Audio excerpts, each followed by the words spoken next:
আবার সেই গুলিস্তান ঘুরে পেঁচে আসছো আমার লগে। তোর লগে মানে?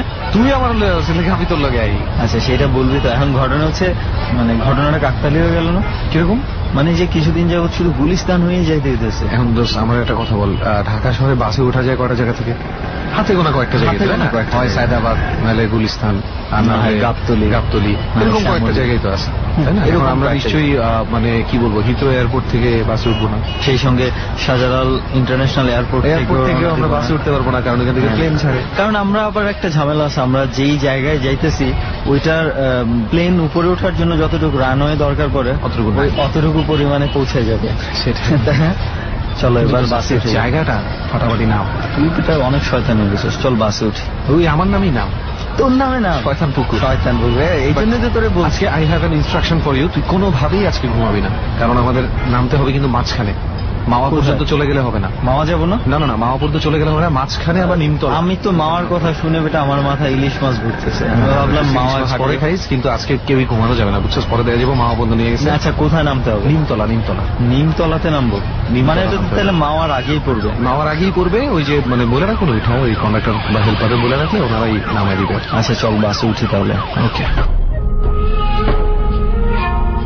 1 ঘন্টারও কম সময়ে গুলিস্তান থেকে বাসে উঠে নিমতলা নামের জায়গায় নেমে পড়ি আমি আর সুমন। আমার নিমতলা আসলাম, নিম গাছ কই? আমি তো ভাবছিলাম নিম গাছের ছড়াছড়ি থাকবে। আমি ওইরকম ভাবছিলাম, বাট ওই যে রোজ মহাখালী খালি নেই, আমাদেরকে তো খুব সুন্দর করে বলে দিছে ভাই যে এখানে আসলে আমরা রিক্সা পাবো। আমি তো কিছু দেখতেছি না দোস্ত, আমরা কি হাইটে যাবো? না আমার মনে হচ্ছে যে শীত পড়ছে দোস্ত, আগে যাওয়ার আগে এক কাজ করি, চল একটু গরম গরম কোথাও পিঠা টিঠা পাওয়া যায় কিনা একটু খাই নেই। হ্যাঁ ওনারা হয়তো বলতে পারবে একটু কোনো কিছু পাওয়া যাবে কিনা যাওয়ার জন্য। আর তোর তো হ্যাঁ বুঝতেই পারছিস, একটু পিঠা খাই নিলাম একটু। এইরকম একটা জায়গায় আসছি, হ্যাঁ গভীর রাত, কুয়াশা পড়তেছে, আমরা যা অসাধারণ কিছু গল্প শোনার আশায় আছি। তোর খাওয়া ছাড়া কিছু মনে করে না? তুই শোন, তুই শীতকালে ঘন কুয়াশার মধ্যে বসে, কনকনে শীতের মধ্যে বসে খাইছুস পিঠা কোনোদিন? অনেক আগে খেয়েছিলাম। আচ্ছা আবার আজকে খা, মনে পড়বে সেই অতীতের স্মৃতি, ফ্ল্যাশব্যাকে চলে যাবে পিঠা খাইতে খাইতে। চল ঠিক আছে, খাই মানে আগে খুঁজে বের করি কোথায় আছে। নিমতলি থেকে রিকশায় করে আমরা পৌঁছে যাই কোটগাঁও গ্রামে। কোটগাঁওয়ে পৌঁছানোর পরে অনেক কষ্টে একজনকে খুঁজে পাওয়া যায় এবং তার কাছেই আমরা জানতে পারি শয়তানপুকুরের লোকেশন। এবং তার কথা মোতাবেক আমরা পৌঁছে যাই আমাদের কাঙ্ক্ষিত গন্তব্য শয়তানপুকুরে, যেখানে আগে থেকেই অপেক্ষা করছে ডর টিম। শেষ পর্যন্ত স্পটে পৌঁছে গেছি, আর স্পটে যারা থাকার কথা তারাও আছে আমাদের সাথে। এখন আর কোনো কিছুর জন্য অপেক্ষা করব না, শুধু একটু পরিচিতি হওয়া। তোর কথা শুনে আমি ভাবছি যে তুই এখন আর কোনো কিছুর জন্য অপেক্ষা করব না, পুকুরে নামবো। না, এত রাতে অ্যাটলিস্ট পুকুরে নামার সাহসটা করা ঠিক হবে। এটা এত রাতে না, যেই পুকুরের পাড়ে আজকে আমরা আসছি এটা এত রাতে না, দিনের বেলা নামা উচিত, কেউ নামবে না। এবং সেটাই আমরা জানি বলেই এখানে আমাদেরকে নিয়ে আসা হয়েছে। আসলে ইনফ্যাক্ট আমরা যদি বলি আসছি ঠিক আছে, কিন্তু আমাদেরকে নিয়ে আসা হয়েছে, আসলে নিয়ে আসা হয়েছে। এবং আমাদেরকে নিয়ে আসার পেছনে দায়ীটা হচ্ছে রাজু ভাই।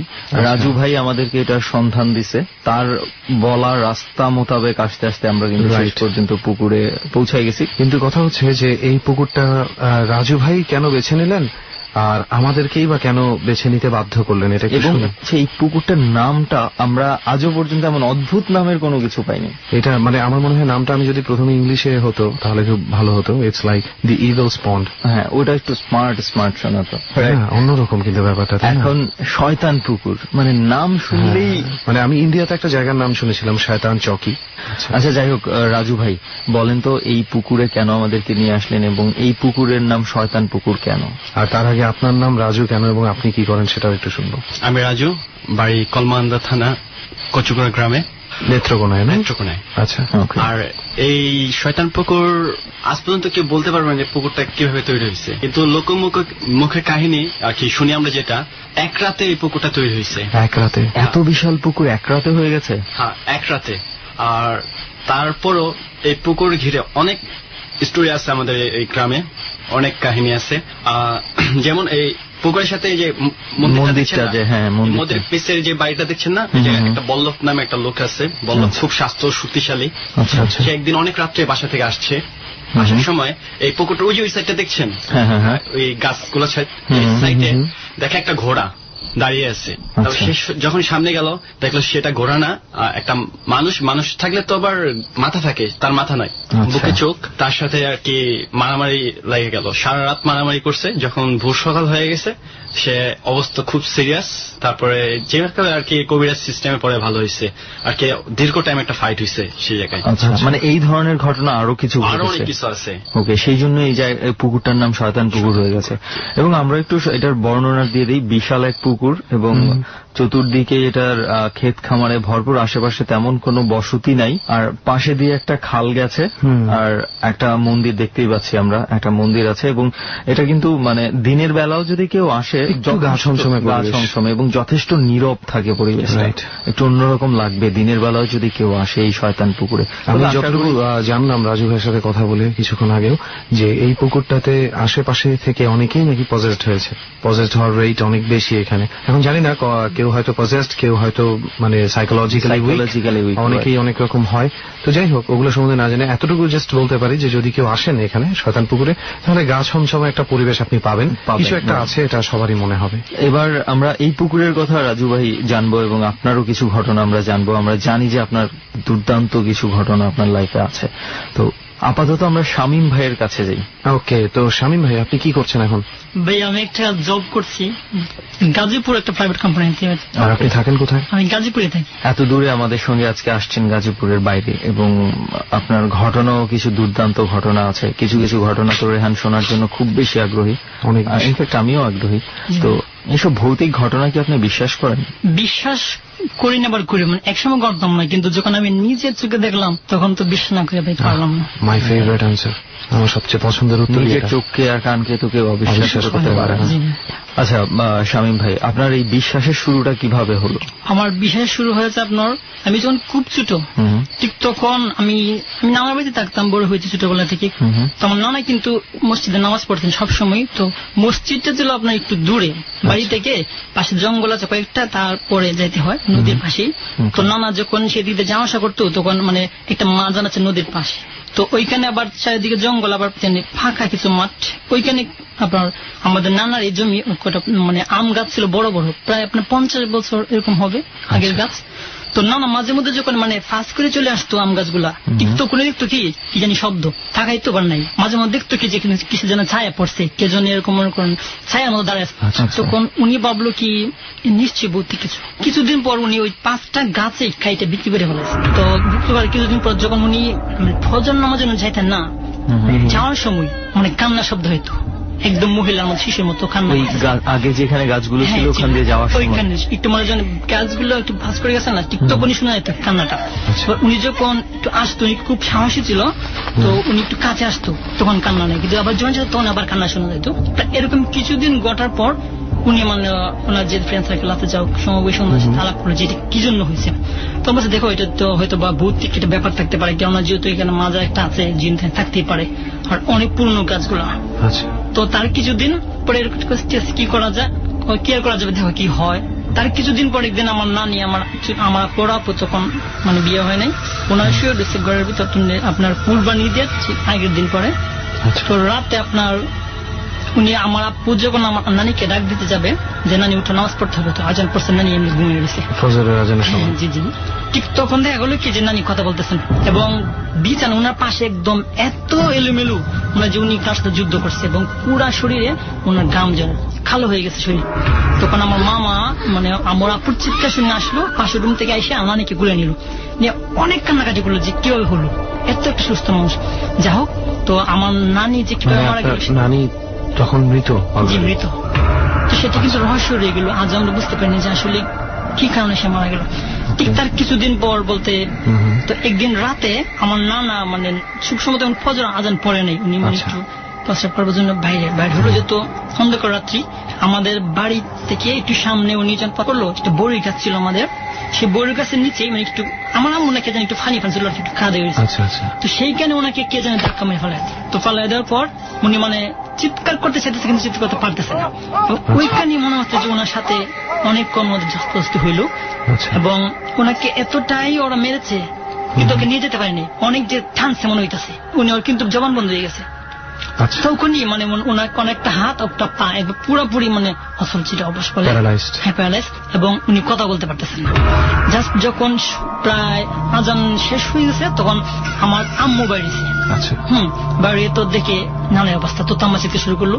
তখন আবার আমার মামা সবাই এসে ওনাকে নিয়ে গেল। সে যে মানে কেউ বুঝতে পারলেন যে উনি কি কারণে এরকম ঘটলো, সবাই বলছে। আচ্ছা একটু বলেন তো যে ওই ওনাকে যখন টেনে নেওয়ার চেষ্টা করতেছিল, এটা কোথায় নেওয়ার চেষ্টা করছিল টেনে? পাশে কিন্তু অনেকগুলো জঙ্গল আছে, বলছি না যে আমাদের বাড়িটা জঙ্গলে ভরা, তারপর নদীর পাড়ে কিছু শ্মশান আছে সেদিকে। আচ্ছা ওকে। তিনি মানে ওনাকে নিয়ে যেতে চাইছিল।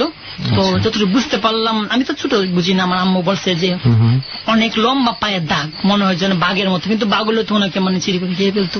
আর ওইখানে তো তখন বাঘ থাকার কথা। আর এই কথাটা ভালো লাগছে যে যেটা বললো যে বাঘ হলে কিন্তু ছেড়ে দেওয়ার কথা না, ওখানেই খেয়ে ফেলার কথা, বা অ্যাটলিস্ট নিয়ে যাওয়ার সময় কামড় দিয়ে যে নিয়ে যাবে সেই রক্ত বা সেই দাগ অবশ্যই থাকবে। বাঘের আক্রমণ যদি হয় সেটা দাগ দেখলেই বোঝা যায় যে এটা।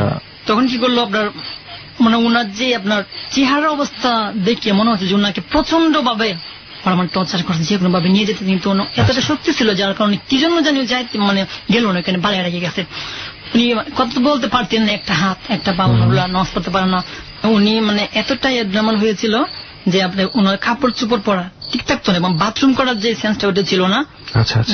আমরা এরকম একটা মাটির হারিয়ে দিতাম, ওইটার মধ্যে উনি বাথরুম গুলো করতো, ঠিক আছে। কিন্তু মানে অনেক এই আমাদের পাশে একজন কবিরাজ ছিল যিনি মানে ওই প্যারালাইসিস রোগীদেরকে চিকিৎসা করাতো আর কি, মালিশ করে ঝাড়াইতো, বিভিন্ন কথা বইলে এরকম আছে না। তো অনেক চেষ্টা করার পর উনি কিন্তু সুস্থ হয়নি। সুস্থ না হওয়ার কারণে ডাক্তার দেখিয়েছিলেন?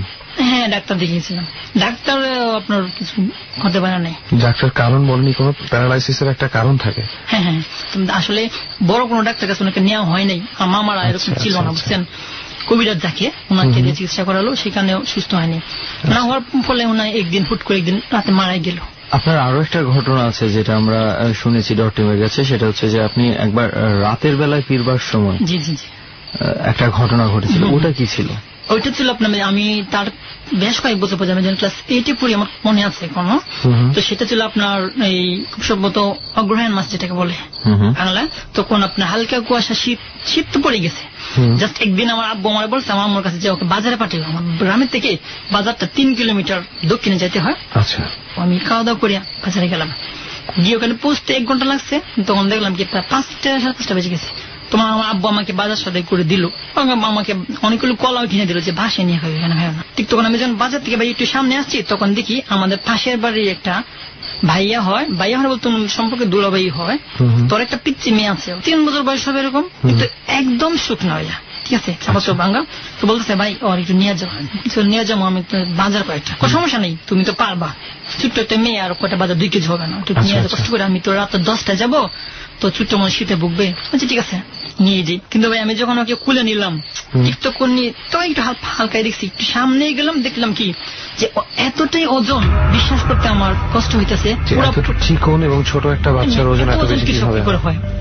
আমি দেখতেছি যে আমি তো পারতেছি না, আমার মনে কোলে রাখতে পারছি না, না ভেঙে যাচ্ছে। কিন্তু ব্যাপার কি যে আমার আমি যখন ওদিকে তাকাই না, মানে একটু হালকা যেটা মুচকি হাসি ওটা দিয়ে এমন ভাবে তাকায় মনে হয় যেন একটা বয়স্ক মেয়ে আমাদের তাকায় আছে, ঠিক আছে। কিন্তু আমি শুনুন ব্যাপারটা, একটা ছোট্ট বাচ্চার চোখে যখন তুই বড়দের মতন এক্সপ্রেশন দেখবি, ওটা এমনিতেই বিশাল ভয়ঙ্কর লাগবে। কেমন যেন ব্যাপারটা, রাতের বেলা, আর ওর যে মেয়ের যে বর্ণনা দিল সেটা শুনে আরো বেশি ভয়ঙ্কর লাগবে। হ্যাঁ ঠিক তখন আপনার ওই যে আমি জাস্ট একটু যাই, আবার তুমি একটু দাঁড়াও, আমি একটু পরে নিতেছি, তখন মন খারাপ করে হারাই থাকি, আবার খুলে নি বিপদ বললাম তো হাইটেও যায় না। এরকম করে ভাই কষ্টে আমি যেই জায়গাটা আমি 1 ঘন্টা চাইতাম 3 কিলোমিটার, সেখানে আমার 2.5 ঘন্টা লেগে গেছে নিতে নিতে। কিন্তু যে কোন মানে বাজারের রাস্তা শেষ করলাম, সেইখানে আবার একটা বড় ফসলের মাঠ আছে, সেই মানে বাজার রাস্তা চলে গেছে পূর্ব দিকে একটা বিল হইয়া, বড় বিল হইয়া, আর আমাদের গ্রামটা সামনে একটা বড় ফসলের মাঠ, জাস্ট আপনার এই কোনো ফসল নেই, কাটা শেষ।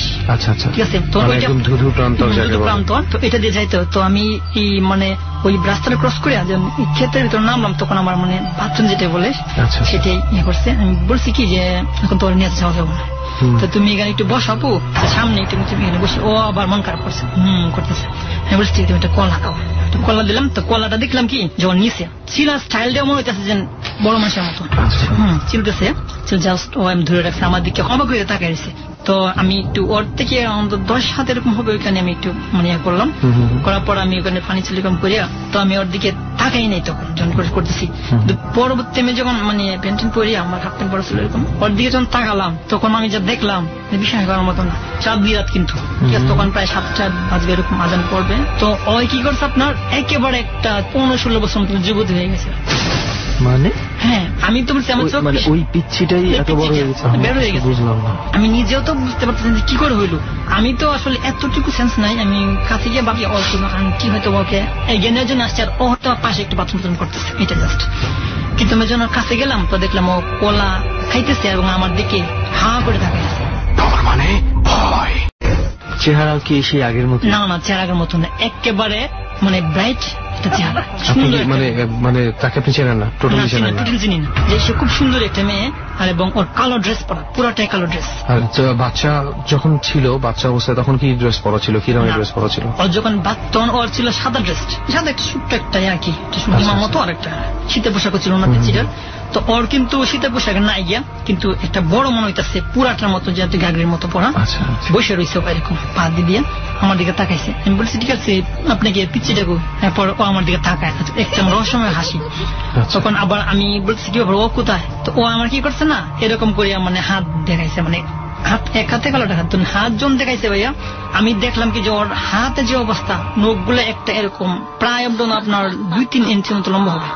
সেটা দেখার পর কিন্তু ওর একটা মানে আমার দিকে যখন তাকাইছে তখন একবার মুচকে আসে আর একবার বড় করে চোখ তাকাইছে। ঠিক বড় করে চোখ তাকানোর পরে আমি একবার বাজারে ব্যাগ চুরিয়া পালে দৌড়, জাস্ট কোন তাকাইনি আমি এরকম ভাবে দৌড় দিই যে আমার আসলে আমি নাই বাড়িতে গিয়া। কিন্তু আমি রাস্তায় আমি কোনো মানুষ সব দেখলাম না যে তাকে বলবো। আমি একবার আমার উঠানে আমার দরজার সামনে পড়লাম, আমার আম্মা কিসে আসছে। তখন আমি বলছি আম্মা এরকম অবস্থা, আমি হাবাইতে বলতেছি যে আমি 10 কেজি আমি এরকম দেখছি, খুব কান্না করতেছি। তাই আমার 2টা আপু ছিল আর দূর এই ফুদাউদি এমন করতেছে, ও নিশ্চয়ই বাজার ওইগুলো হারাই দিয়েছে। তো আমি বলছি না না হয়তো বা বই একটা পাইছে। তখন আমার আম্মা আমাকে একটা কাঁচা কলা যাকে বলে ওইটা মানে গাছ ছিল, এখান থেকে আমার কয়েছে কোনো কি বই কেটে যায় আর মানে যে লোহা যেটা বলে আপনার বডি, সেটা আমাকে হ্যাঁ এটা তুমি পুরা করছে খাও। ঠিক তখন খাইলাম, খাওয়ার পর করে আমি ঘুমালাম। ঠিক প্রায় রাতে আমি স্বপ্ন দেখি, আমি রাতে স্বপ্ন দেখি চিৎকার হয়ে উঠি। তখন আমার আম্মা কি করতে এত সমস্যা। আপনি বলছিলেন যে বাচ্চাটা হচ্ছে আপনার প্রতিবেশীর সন্তান, আপনি সেই প্রতিবেশীর সাথে পরে আর দেখা করেননি? হ্যাঁ দেখা করছি। তো আপনার এই সকালবেলা যখন আমার আম্মাকে বললাম যে আম্মা এই ঘটনা, তখন আমার আম্মাকে বললো যে ওই মানে ওই লোকটার কাছে যে এরকম ঘটনা সন্তান দিয়েছিল। ও আমি তো বাজারে যাইনি, সন্তান কিনে প্রথম থেকেই তাহলে এই ঘটনার শুরু। উনি আসলে বাজারে যায়নি।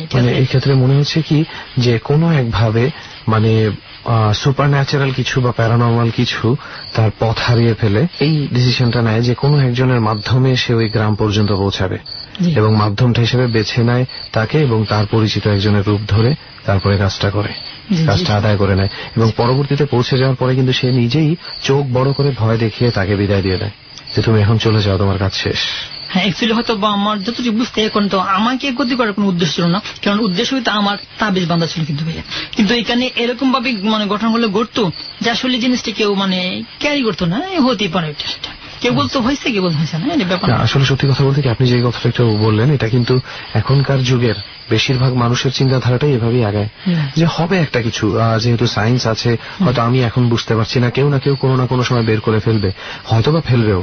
কিন্তু আপনি যেটা দেখেছেন সেটা সত্য, সেটা সত্য ভাই। এবং আপনি তখন আপনি নিজেকে বোঝাতে পারেননি বলেই আপনি ভয় পেয়েছেন। জি। আর একটা বিষয় হচ্ছে সবাই যদি এইভাবে কিছু না কিছু জায়গায় লজিক খোঁজার চেষ্টা না করে সবার মাঝে তো এই ধরনের ভয় একদম বাসা বেঁধে যাবে। তো শামীম ভাই আরো কোন ধরনের কোনো কিছু কি আছে নাকি, আরো কিছু এক্সপিরিয়েন্স? হ্যাঁ ভাই একটা এক্সপিরিয়েন্স আছে, সেটা আপনার তার 2 বছর বড় হবে। তখন কি আপনার এইরকম একটা সময়েই আপনার ওই যে হালকা হালকা কুয়াশার সময় শীতের সময়তে তখন মানে এটা আপনার এই ডিসেম্বরের মধ্যে তখন কিন্তু মানে স্কুলে অনুষ্ঠানগুলো হয় না, খোলাপানে মানে কনসার্ট যা খেলাধুলা। তো আমি মানে মোটামুটি ওই অনুষ্ঠানে মানে পারফরমেন্স করতাম, হালকা পাতলা গান টান গাইতাম আর কি। তো আমার পাশের গ্রামে একটা স্কুল ছিল, সেইখান থেকে অনুষ্ঠানে আমি একটা গান কইরা তারপর আবার আমি যে স্কুলটা পড়তাম সেই স্কুলটাতেও কিন্তু অনুষ্ঠান হইতেছে। তো সেইখানে ফার্স্ট একটা গান আমি গাইবো, তার জন্য সবাই বলতে আমরা চলো ওখানে যাই। ঠিক তখন ওইখান থেকে যাইতে যাইতে মানে 9টা-10টা বেজে গেছে। তখন ওইখানে গিয়ে আমি অনুষ্ঠান যাও গানও গাইলাম, একটা নাটকে পারফরমেন্স করলাম। সেটার পর আমি ওইখান থেকে অনুষ্ঠান শেষ হওয়ার পর আমি নামলাম, আমি যখন মুখটুক সব দইলাম যে আমি আসবো, ঠিক তখন আমাদের পাড়ার ছেলেরা সবাই কিন্তু চলে আসছে আমাকে ফলে, আমি একাই সময়টা সেটা আপনার রাত 11টা হবে।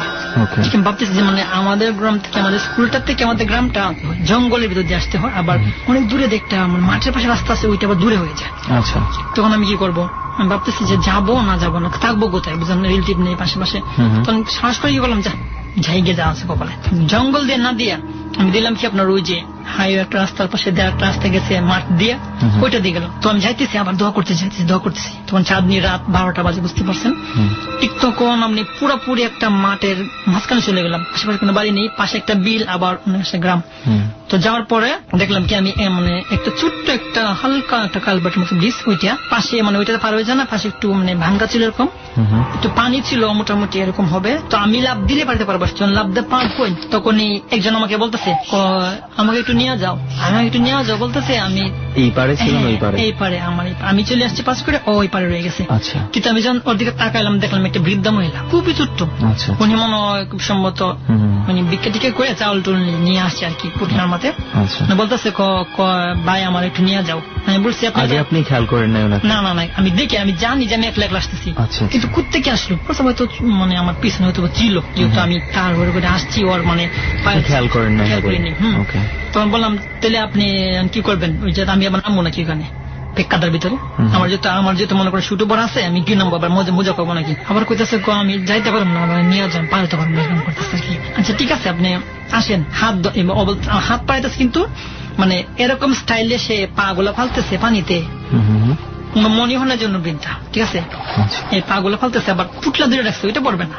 তো আবার কিন্তু আমাকে বলে আমাকে ধরো, হাত বাড়াও, কিন্তু আমি হাত বাড়ালে মানে আমার নামতে হয় পানিতে। তো ছোট্ট ছোট্ট পা দিয়ে আবার এরকম করে তুলে তোলার পর আবার শাড়ি পরা, কিন্তু স্টাইল দিকে মনে হইতেছে কি ব্যাপার, শাড়ি পরা এরকম তুলে আবার মানে শাড়িটাও ভিজতেছে না। যখন উনি 2টা পা পারলো, তখন আবার যখন পাটা তুলছে ভাইয়া, কি বলবো, আমি যখন পা দিকে তাকাইলাম তখন আমি একবার ভাবতেই পারতেছি না, মানে উনার পা গুলো যে ওনার হিলটা সামনে দিকে, আচ্ছা মানে পাটা উল্টানো পা, উল্টানো পাটা দেখে আমি মানে আমি যদি বুঝতে পারলাম ওর কিন্তু ধরতাম তাহলে আমাকে শেষ হয়ে গেল। তো কি করলেন দেখে, উল্টানি পাটা দেখে কিন্তু আমি জাস্ট একটা চিৎকার দিচ্ছি, এক চিৎকার দিয়ে আমি আবার যে দৌড় পুরোপুরি এক দৌড়ে মোটামুটি আমাদের 20 মিনিট যাইতে ওইখানে আবার আমি দৌড়ে গেলাম। 12টার সময় বাসায় গেলাম, যদি সবাই ঘুমাইয়ে পড়ছে, দরজা তখন ফাঁকা ছিল, আমি জাস্ট মনে মারতে হয় না, আমি ঢুকে গেলাম। ঢুকে আমার আম্মারে তোরা যদি আমি ডাকি আমার আব্বারে তাহলে আমার দিকে মাইর, আমি কি করলাম শুয়ে পড়লাম। কিন্তু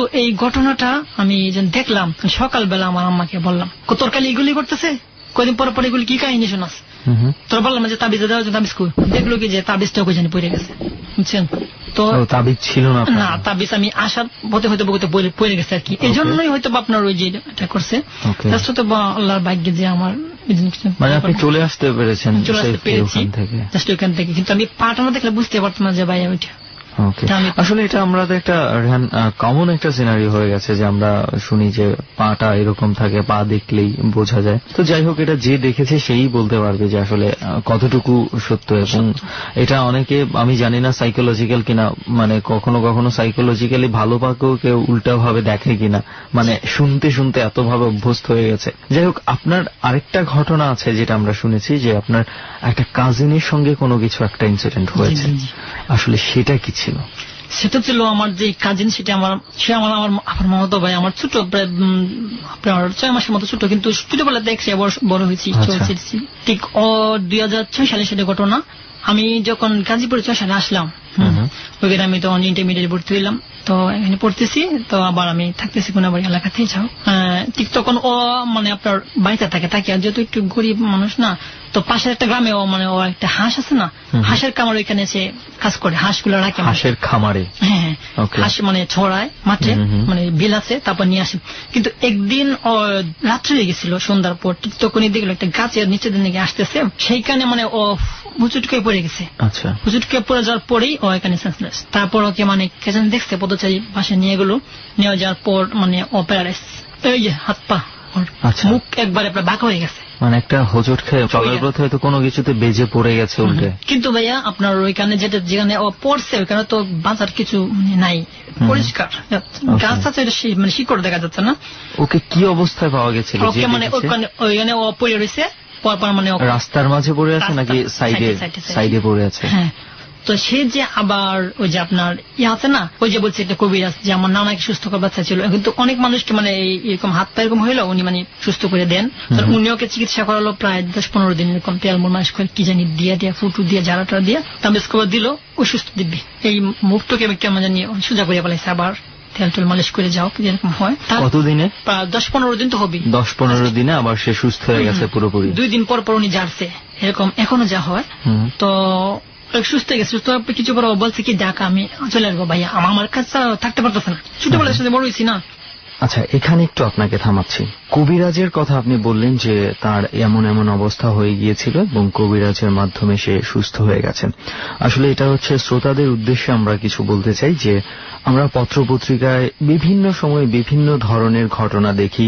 এখানে কবিরাজির নামে এমন ধরনের সব চিকিৎসা চলছে, সুস্থ মানুষও যেখানে অসুস্থ হয়ে যাচ্ছে, বিভিন্ন ধরনের প্রতারণা চলছে এবং এগুলোকে পুঁজি করে মানুষের এই অন্ধ বিশ্বাসটাকে, কিংবা যদি বলি মানুষের এই বিশ্বাসটাকে পুঁজি করে অনেকেই কিন্তু বিভিন্ন ধরনের প্রতারণা করে যাচ্ছে। আজকে শাহিন ভাই যেই ঘটনাটা বলছে আমরা আদৌ কিন্তু জানি না, 100% প্রুফ করতে পারবো না যে আসলেই সে এভাবে সুস্থ হয়ে গেছে কিনা। সম্পূর্ণ আমরা বিশ্বাসের উপরেই কথাটা আমরা শুনছি। তবে শ্রোতাদের প্রতি আমাদের অনুরোধ থাকবে, ডরে এই ধরনের ঘটনা শুনে ইন্সপায়ার হয়ে আপনারা কিন্তু যে কোনো মানুষের দ্বারা বা কোনো কবিরাজের কাছ থেকে অন্ধ বিশ্বাসে এই কাজগুলো করাতে যাবেন না। প্লিজ প্লিজ আবারও বলছি, এখানে কিন্তু বিভিন্ন ধরনের প্রতারণার সম্ভাবনা রয়েছে। সেক্ষেত্রে কোনো কিছু রোগের ক্ষেত্রে কবিরাজের দ্বারস্থ হওয়ার আগে ডাক্তারের শরণাপন্ন হওয়াটাই কিন্তু বুদ্ধিমানের কাজ। এবং আবারও বলছি, অনেকেই হয়তো বিশ্বাস করতে পারেন যে ডরে এই ধরনের ঘটনা বলছে, তার মানে কবিরাজের দ্বারাই মনে হয় সবকিছু সম্ভব হয়ে যাবে। প্লিজ, এটা আমরা আবারও বলছি, এখানে কিন্তু আমরা কোনো প্রুফ নিয়ে বলতে পারছি না যে কবিরাজের দ্বারাই সে সুস্থ হয়ে গেছে। সো কেউ যদি কবিরাজের শরণাপন্ন হতে যান, প্লিজ যাচাই বাছাই করে বুঝে শুনে তারপর সেখানে যাবেন। ওকে, তারপরে আপনি ভাইয়ের কথা বলছিলেন আপনার, যে আপনার এখানে চলে আসতে চাচ্ছিল, তারপর কি হলো? তো আমি বুঝতে তুই আসবি, ঠিক আছে আয়। আমি যেহেতু মানে একটা মেচা থাকি, পাশে 2টা ছেলে একটা চাকরি করে, একটা প্লাস্টিক কোম্পানিতে, আর আমি করি না। তো আমি নিয়ে আসলাম, সেটা প্লাস্টিক কোম্পানিতে চাকরি দিলাম, জব তো করতেছে। ঠিক তখন এখানে কিছুদিন চাকরি করার পরে আবার ওর ভৌতিক কিছু একটা ঘটছে, মানে ওকে জিনে পাইছে এরকম। অফিস থেকে আপনার যখন মাঝে মধ্যে বের হয়ে যায়, রাতে একটা সময় বের হয়, দোকান খোলা থাকে কিছু খাওয়ার জন্য। ও কি করে, মানে দোকানে যায় না, গায়ে চলে আসে। একটা বড় বট গাছ ছিল, একটা পুকুর ছিল, হয়তো বা জেলখানা যে কেন্দ্রীয় কারা কাশিমপুর, ওইটার পাশে। সেই বট গাছের আপনি বিশ্বাস করবেন না যে সেইখানে উপরে উঠে বসে থাকতো। এত বড় বট গাছ, এত ভয়ঙ্কর, যদি দেখেন সেটা যেমন ছিল, অন্ধকার দিনের বেলা দেখা যেত না উপরে কি আছে, শুধু কখন উঠে বসে থাকতো? রাতের বেলা, রাতে একটা সময়। তখন আবার কেউ তো আপনার গাছের ডাল টাস করে বাঁধত, সিকিউরিটি পাশে পাশে এমন ছিল পাহাড়ে, ওরা লাইট ধরে কেড়ে কেড়ে দেখা যাচ্ছে। ওই এইখানে ওর একটা সিকিউরিটি, সে আমার মামাতো ভাইয়ের সঙ্গে এবার ইন্ট্রোডিউস, ফ্রেন্ডশিপ ছিল মোটামুটি। ওই সিকিউরিটি আবার ওই যে অফিসে চাকরি করে ওইটাতে করতো, আবার ট্রান্সফার হয়ে এখানে চলে আসছে, চাকরি নিয়েছে। তো ওই সিকিউরিটি কিন্তু ওকে চিনছে, যেহেতু সেলিম, মামাতো ভাইয়ের নাম সেলিম হয়, কিন্তু সেলিম তোর নাম আমার নামে না, এরকম করে থাকে। কয়েকটা কাজ হলাম গালাগালি করে, কিন্তু আবার আমাকে ডাক দিত, আমাকে খবর দিত যে শামীম ভাই এরকম ঘটনা ঘটছে, এই সেলিম তো পাগলামি করতেছে। কিছু উঠছে কেমনি, তুই জিন কেমন ধরছে, আগে জিন ধরছিল। তো আমি কিন্তু সেলিম তুই নামে ভাই, নামে অনেক কিছু করতাম, ভাই তুই নামে প্লিজ নামে, এরকম করতাম। জায়গা নিতে হাই বললাম, তো অনেকক্ষণ খারাপ পর জাম হয়ে গিয়া মেজ খারাপ হইতে আমি চলে আসতাম। দেখতাম আমি চলে আসার পরেই, একদিনও আমার সাথে আসেনি, আমি চলে আসার কিছুক্ষণ পরে সবাই চলে আসে, তখন ও দিব্যি নামে চলে আসছে। ভাইয়া মানে আপনার ওই যে চাকরি করছে 1 বছরের ভিতরে, মানে অনেক দিন, বহুদিন ও এইভাবে চলে আসে। কিছুদিন আগে একটা ঘটনা রেন মনে আছে কিনা তোর, যে আমরা বলেছিলাম গাজীপুরে একটা ঘটনা আমরা পত্রিকাতে পেয়েছিলাম, একটা মহিলা এভাবে গাছে উঠে থাকতো প্রায় 1 যুগ ধরে। তো সেটার সাথেই কিছু একটা মিল খুঁজে পাচ্ছি। জি ভাইয়া, তারপর মনে করো ওইভাবে প্রায় পুকুরটা এতটাই আপনার নোংরা ছিল, ওইটা জাহাঙ্গীর পানি পড়তো, ওইখানে মাঝখানে গিয়ে দাঁড়ায় থাকতো।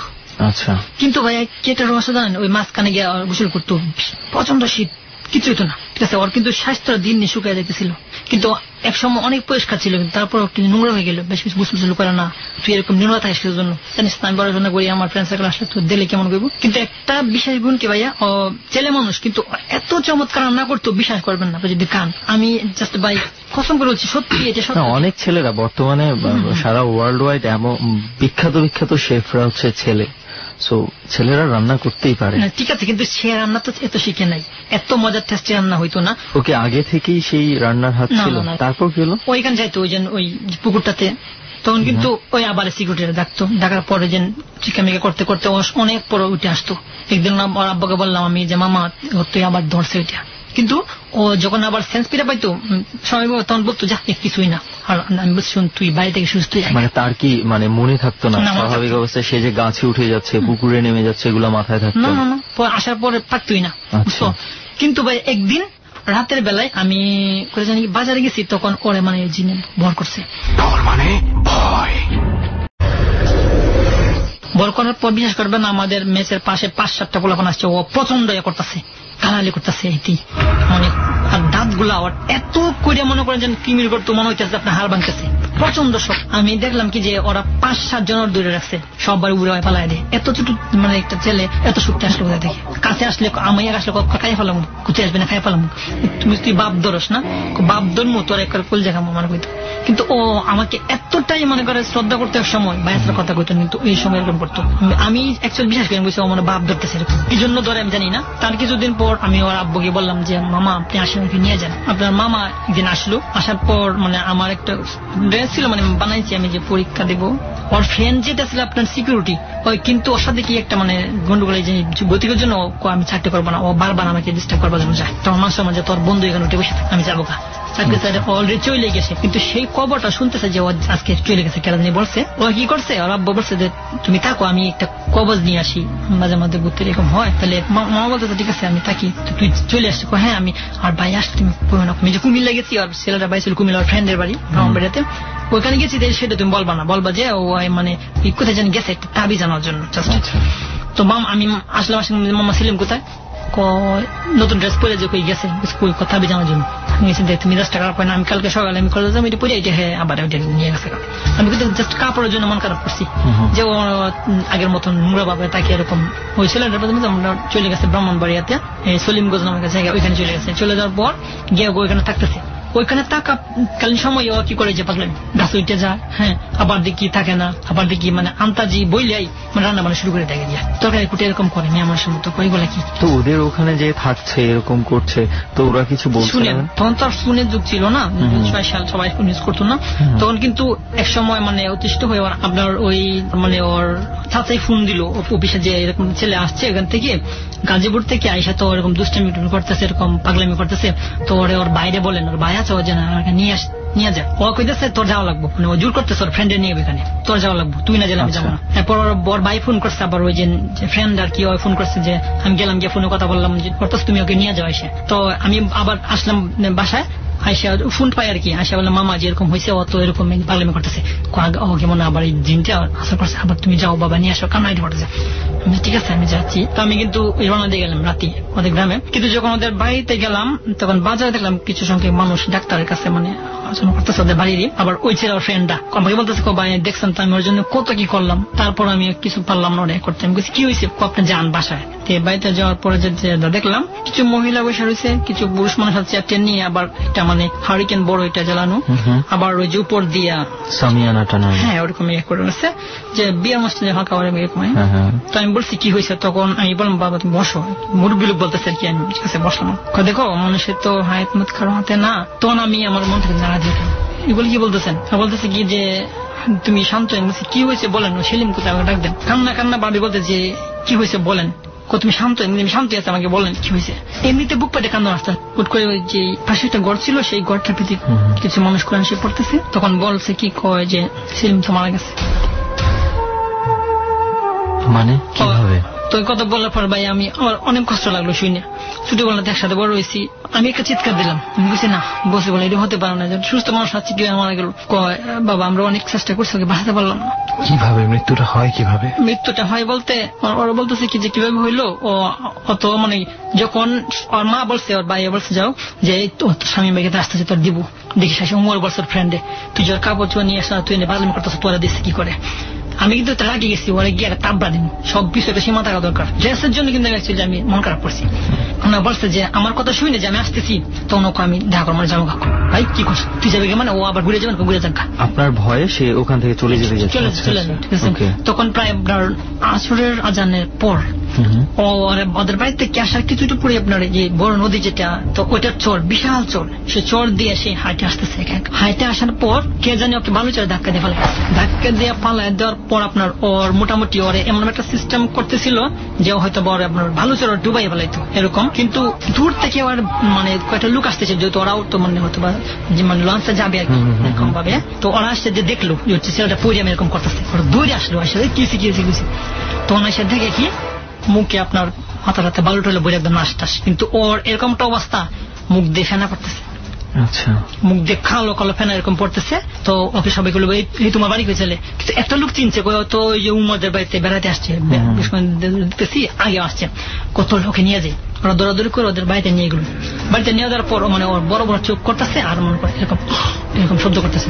যখন শোয়ানোর পর কাছে কি হয়েছে পড়ে গেছে, কিন্তু ওর মা কিন্তু অ্যাকচুয়ালি বুঝতে পারে না যে এটা ভাবতেছে যে ছেলেটা যে কি শুরু করছে, পড়ে রয়েছে, পড়ে এরকম করতেছে। তো যখন বেটে শোয়াইলো, শোয়ানোর পর থেকে ওর মানে সেন্স আছে, মুখ দেখানো করতেছে এরকম। তো ডাক্তার নিয়ে আমি কি হয়েছে তোমার লাগবে না এটা বলছে, তার মানে হ্যাঁ পুরোপুরি সেন্স তো আছে।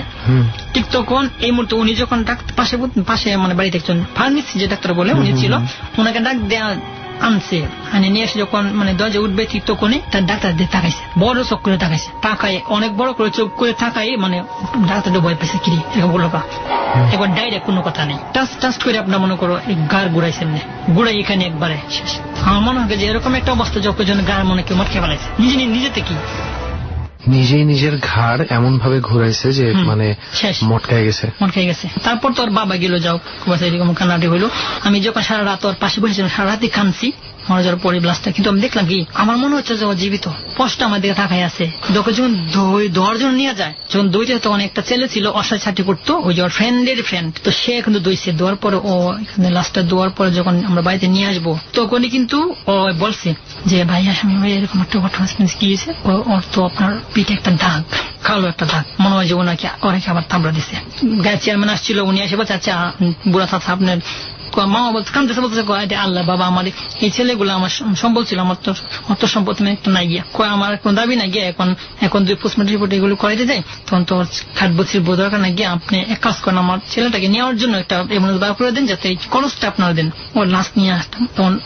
তখনই কিন্তু ওই ছেলেটা আমাকে বলছে রাস্তা যে তার পিঠের মধ্যে একটা দাগ, কালো দাগ দেখতে পেয়েছে। তারপর বলছে কি যখন লঞ্চে নিয়ে আসতেছি নৌকা, জাস্ট আমি এক জায়গায় ওর পায়ের কাছে, মামা এক জায়গায় ওই পাশে, উপরে দুটো লোক বসে রয়েছে, আর বেশি লোক জানি 4 জন আমরা নিয়ে গেছি। তখন আমি যখন নদীর মাছ দিয়ে যাচ্ছি, আশেপাশে গ্রাম নেই বালুচর, ঠিক তখন ভাই আপনি বুঝতে পারবেন না সেই যে আমার মনে হতো এটা ও একবার দিব্যি মানে নদীর চরে দাঁড়ায় আমার ডাকতেছে, যার লাশ নিয়ে যাচ্ছেন সে ডাকতেছে ভাই আমার লাগে কই যাস। এই চরের মধ্যে কি তাকে মানুষজন উদ্ধার করে নিয়ে গেছিল? এই চরের মধ্যে তাকে চুবানো করা হয়েছিল বালুর মধ্যে? হ্যাঁ ভাই, তো আমাকে ডাকতেছে আমার তুই কই যাস। আপনি ছাড়া তো ওখানে আরো 3 জন ছিল, তারা কি কেউ দেখেছে? কেউ দেখে নাই ভাই, মানে লাশ এখানে, ওইটা চর ওই পাশে, আর এই পাশে আমি মামা ওই পাশে কাঁদতেছে শুধু বসে থাকে, আর দুইটা লোক উপরে অন্যদিকে তাকাই দিয়েছে, কিন্তু ওই যে পিছন দিকে কেউ তাকায় নেই, ওইখানে আমি তাকাইছি এবং ডাকতেছে দিব্য আমি দেখতেছি, আমি মামা ওই যে সেলিম এই কথা বলছে, মামা তাকাইছে 3-4 বার আমি দেখছি স্পষ্ট ভাই, ঠিক আছে যে ও আমি এদিকে লাশে দেখাতে যে লাশ, কিন্তু ওই দেখা থাকে লেখ করে স্পষ্ট আপনার মতন ডাকতেছে আমার তুই কই যাস। তখন আমার ভয় লাগছে ব্যাপারটা। তারপর বাসায় নিয়ে এসে আমার মনে দাফন করা হইলো। যখন ওরকে দাফন করার পর আমরা সবাই চলে আসলাম, তখন আমি কিন্তু সেই রুমটাই থাকি। তো দুটো ছেলে তো চাকরি করে আপনার ওই যে কোম্পানি, তোরা তো নাইট ডিউটির সময় জায়গা, আমি একা। তার 1 সপ্তাহ পর আমি প্রায় কান্নাকাটি করছি অনেক, এই রুমটা কেরম লাগতেছে ওর কথা মনে পড়তে, বিশাল কান্নাকাটি করতেছি, ছোটবেলাতে একসাথে বড় হয়েছি বুঝান নাই। একটা পর্যন্ত কান্নাকাটি করছি, ঘুমিয়ে পড়ছি। ঘুমিয়ে পড়ার পর দেখি কি জানবে রাত্রে মানে আমি কিন্তু সবসময় ওকে জড়িয়ে ধরে ঘুমাইতাম, আমাকে সে ধরতো। দিব্যও আমার জড়িয়ে ধরে ঘুমাই দিছিল। হ্যাঁ, আমাকে আমি একবার স্পষ্ট বুঝতেছি, আমি হালকা। আপনি কোনো স্বপ্ন দেখছিলেন না তো? মানে স্বপ্ন দেখছিলাম না, এটা স্বপ্ন কি করে বলবো কোন দেখি। আমি তো মনে করেন আগে থেকেই বেশি তোর কাছে পাল লাগতো না, মানে আমি হাত পা পালাইতাম, জানা মারি আমার ঘুমাইতে আসতো না, তখন এই হাত পা পালতেছি। কিন্তু আমার এই জিনিসটা সেন্স নেই, যারা মারা গেছে আমি ঠিক খেলেই নাই। আমার জোরের দৌড় দৌড়লো, মানে শক্ত লাগতেছে, মানে কি এত শক্ত কা এরকম করতাম আর কি। আমি কিন্তু একটু পরে সজা করতাম আগে থেকে, ঠিক আছে। আমি দিব্যি জানতেছি সে আমার সাথে আছে, একজন কেউ শুয়ে আছে। তো আপনার যখন ঠিক আজানি একটু আগে আমার মানে আমি বাথরুম করবে ফাঁসি, আমি কিন্তু চোখ হালকা খুলি বন্ধ করে বাথরুমে যাই, আবার চলে আসি। তো এগো করিয়া আমি গেলাম, আবার দরজা চাপাই দিয়ে গেলাম। চাপাই দেওয়ার পর ওইখানে যখন বাথরুমে আসলাম, এসে আবার আমি শুয়ে পড়লাম। আসে দেখি না ভাইয়া দরজাটা একদম পুরা খোলা। কিরি হালকা হালকা ঘুম আমার মনে বাথরুমে গেছে, কিন্তু আমার কিন্তু অ্যাকচুয়ালি ওই জিনিসটা একদম খেয়াল নেই যে মারা গেছে 1 সপ্তাহ আগে। আপনি মনে করছেন এখনো আপনার সাথে শুয়ে আছে একসাথেই দুইজন? হ্যাঁ, একসাথে একদম আমার 2 বালিশ, আমরা একসাথে থাকি, এক বেডে থাকি। তো ওই জন্য ওর বালিশটা আছে আগের মতোই। আইসা বা শুইলাম, শোয়ার পরে দেখলাম কি যে শুয়ে আছে, কিন্তু কুকুর হয়ে মানে আমার গায়ে লাগতেছে না। তখন প্রায় যখন আজান পড়ছে ঠিক তখন মানে আমার সেন্স আসে, মানে একটু উঠে পড়ছে আর কি। মসজিদ একদম কাছে, পুরাপুরি সাউন্ড আমার এখানে আসে। উইটে পরে আমি ভাই তুই দরজার বন্ধ খুলে রেখে ঘুমাইছিস কেলে গিয়ে ধরতেন রাগ উঠছে, ল্যাপ করছি বলে দিন তোলার দিকে নাই না। আপনার মানে আজানের সময় তখন আপনার মনে পড়েনি যে ওই মানুষটা এখন নাই আসলে? না। এবং রাতে কোনো কথাও হয়নি ঘুমের চোখে? ওর সাথে কথা হয়নি, কিন্তু আমি স্পষ্ট ভাইয়া যে সে আমার কাছে ছিল, আমাকে ধরছে। আপনি যখন এটা রিয়েলাইজ করলেন যে আসলে সে ছিল না, এটা অন্য কিছু ছিল, তখন আপনার ভয় করেনি? ভয় মানে জনমৃত্যু সকাল হয়েছে, তখন এতটা ভয় পাইছি আমি পরের দিনের রুম থাকিই নাই।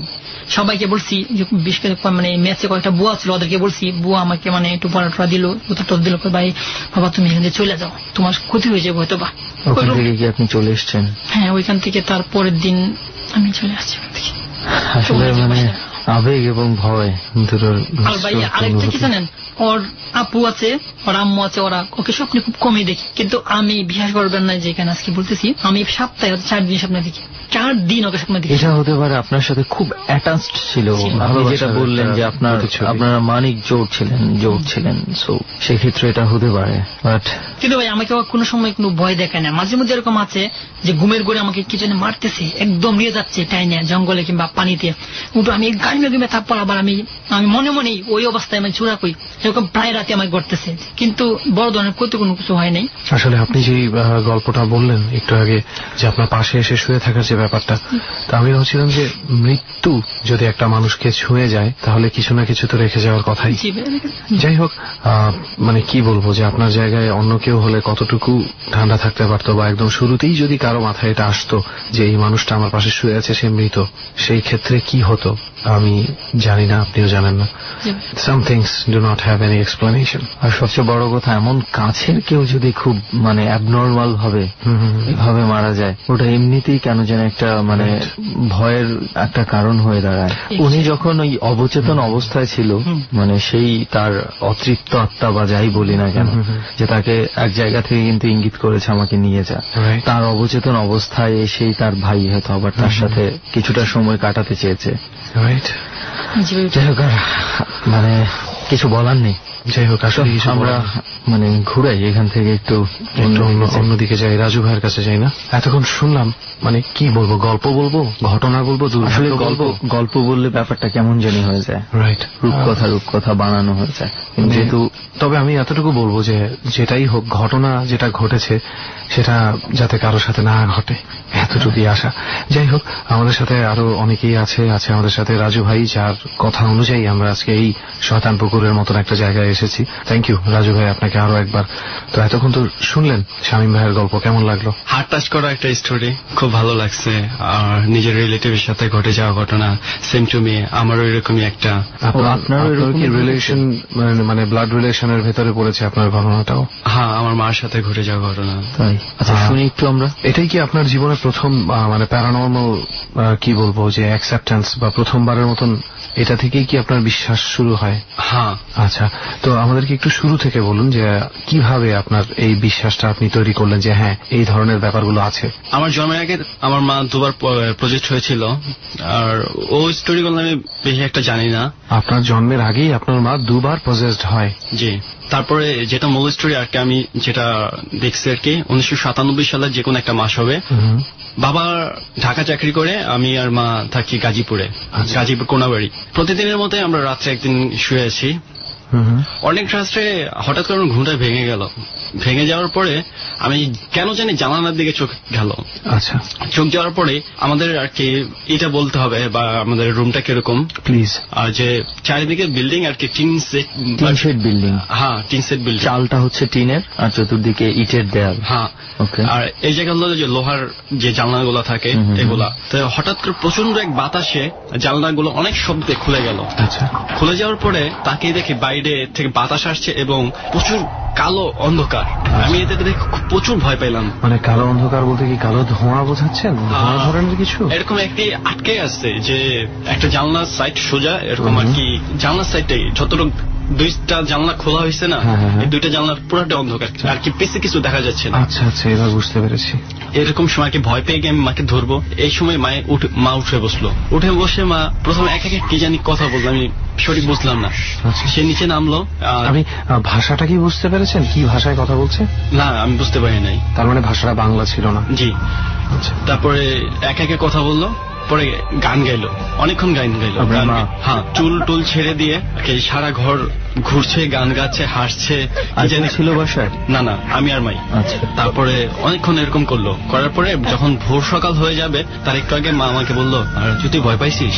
আমি বললাম কিছু আর কি, কাপা কাপা গলে না বলছি। এই বলে মা শুয়ে পড়লো। শুয়ে পড়লে এরকম ঘুম দিল যে 10টা বাজে মা ঘুম থেকে ওঠে না। তো একটা কথা বলে রাখা ভালো, আমার মা তখন প্রেগনেন্ট ছিল, আমার বোন ছিল মার কাছে, 6 মাস ছিল তখন। টানা 2 দিন এরকম হলো। আমি প্রথম দিনের পরে বাবারে ফোন করছি, আব্বু এরকম তো অবস্থা, মা না এরকম হয়েছে, আর জানলা এমন করে খুলে গেছে। আব্বু এটা কোনো ই করে নাই, কেন এটা স্বাভাবিক, আমল দেয়নি। জানলা মনে হয় তোরা খোলা রাখছিলি, তা এমনি বাতাস আসছে, বাতাসে খুলে গেছে। তার পরের দিন নেক্সট ডে আমি জানলা নিজের হাতে ভালো করে লাগাইছি, কারণ আমি ভয় পাইছি আগের রাত্রে। পরের রাত্রে ঠিক এত ভালো করে লাগানোর পরে খুলে গেছে। সেম জানালাটাই খুলে গেছে। খোলা অবস্থায় পেয়েছেন নাকি খুলতে দেখেছেন? খুলে যেতে দেখেছেন? খুলে যেতে।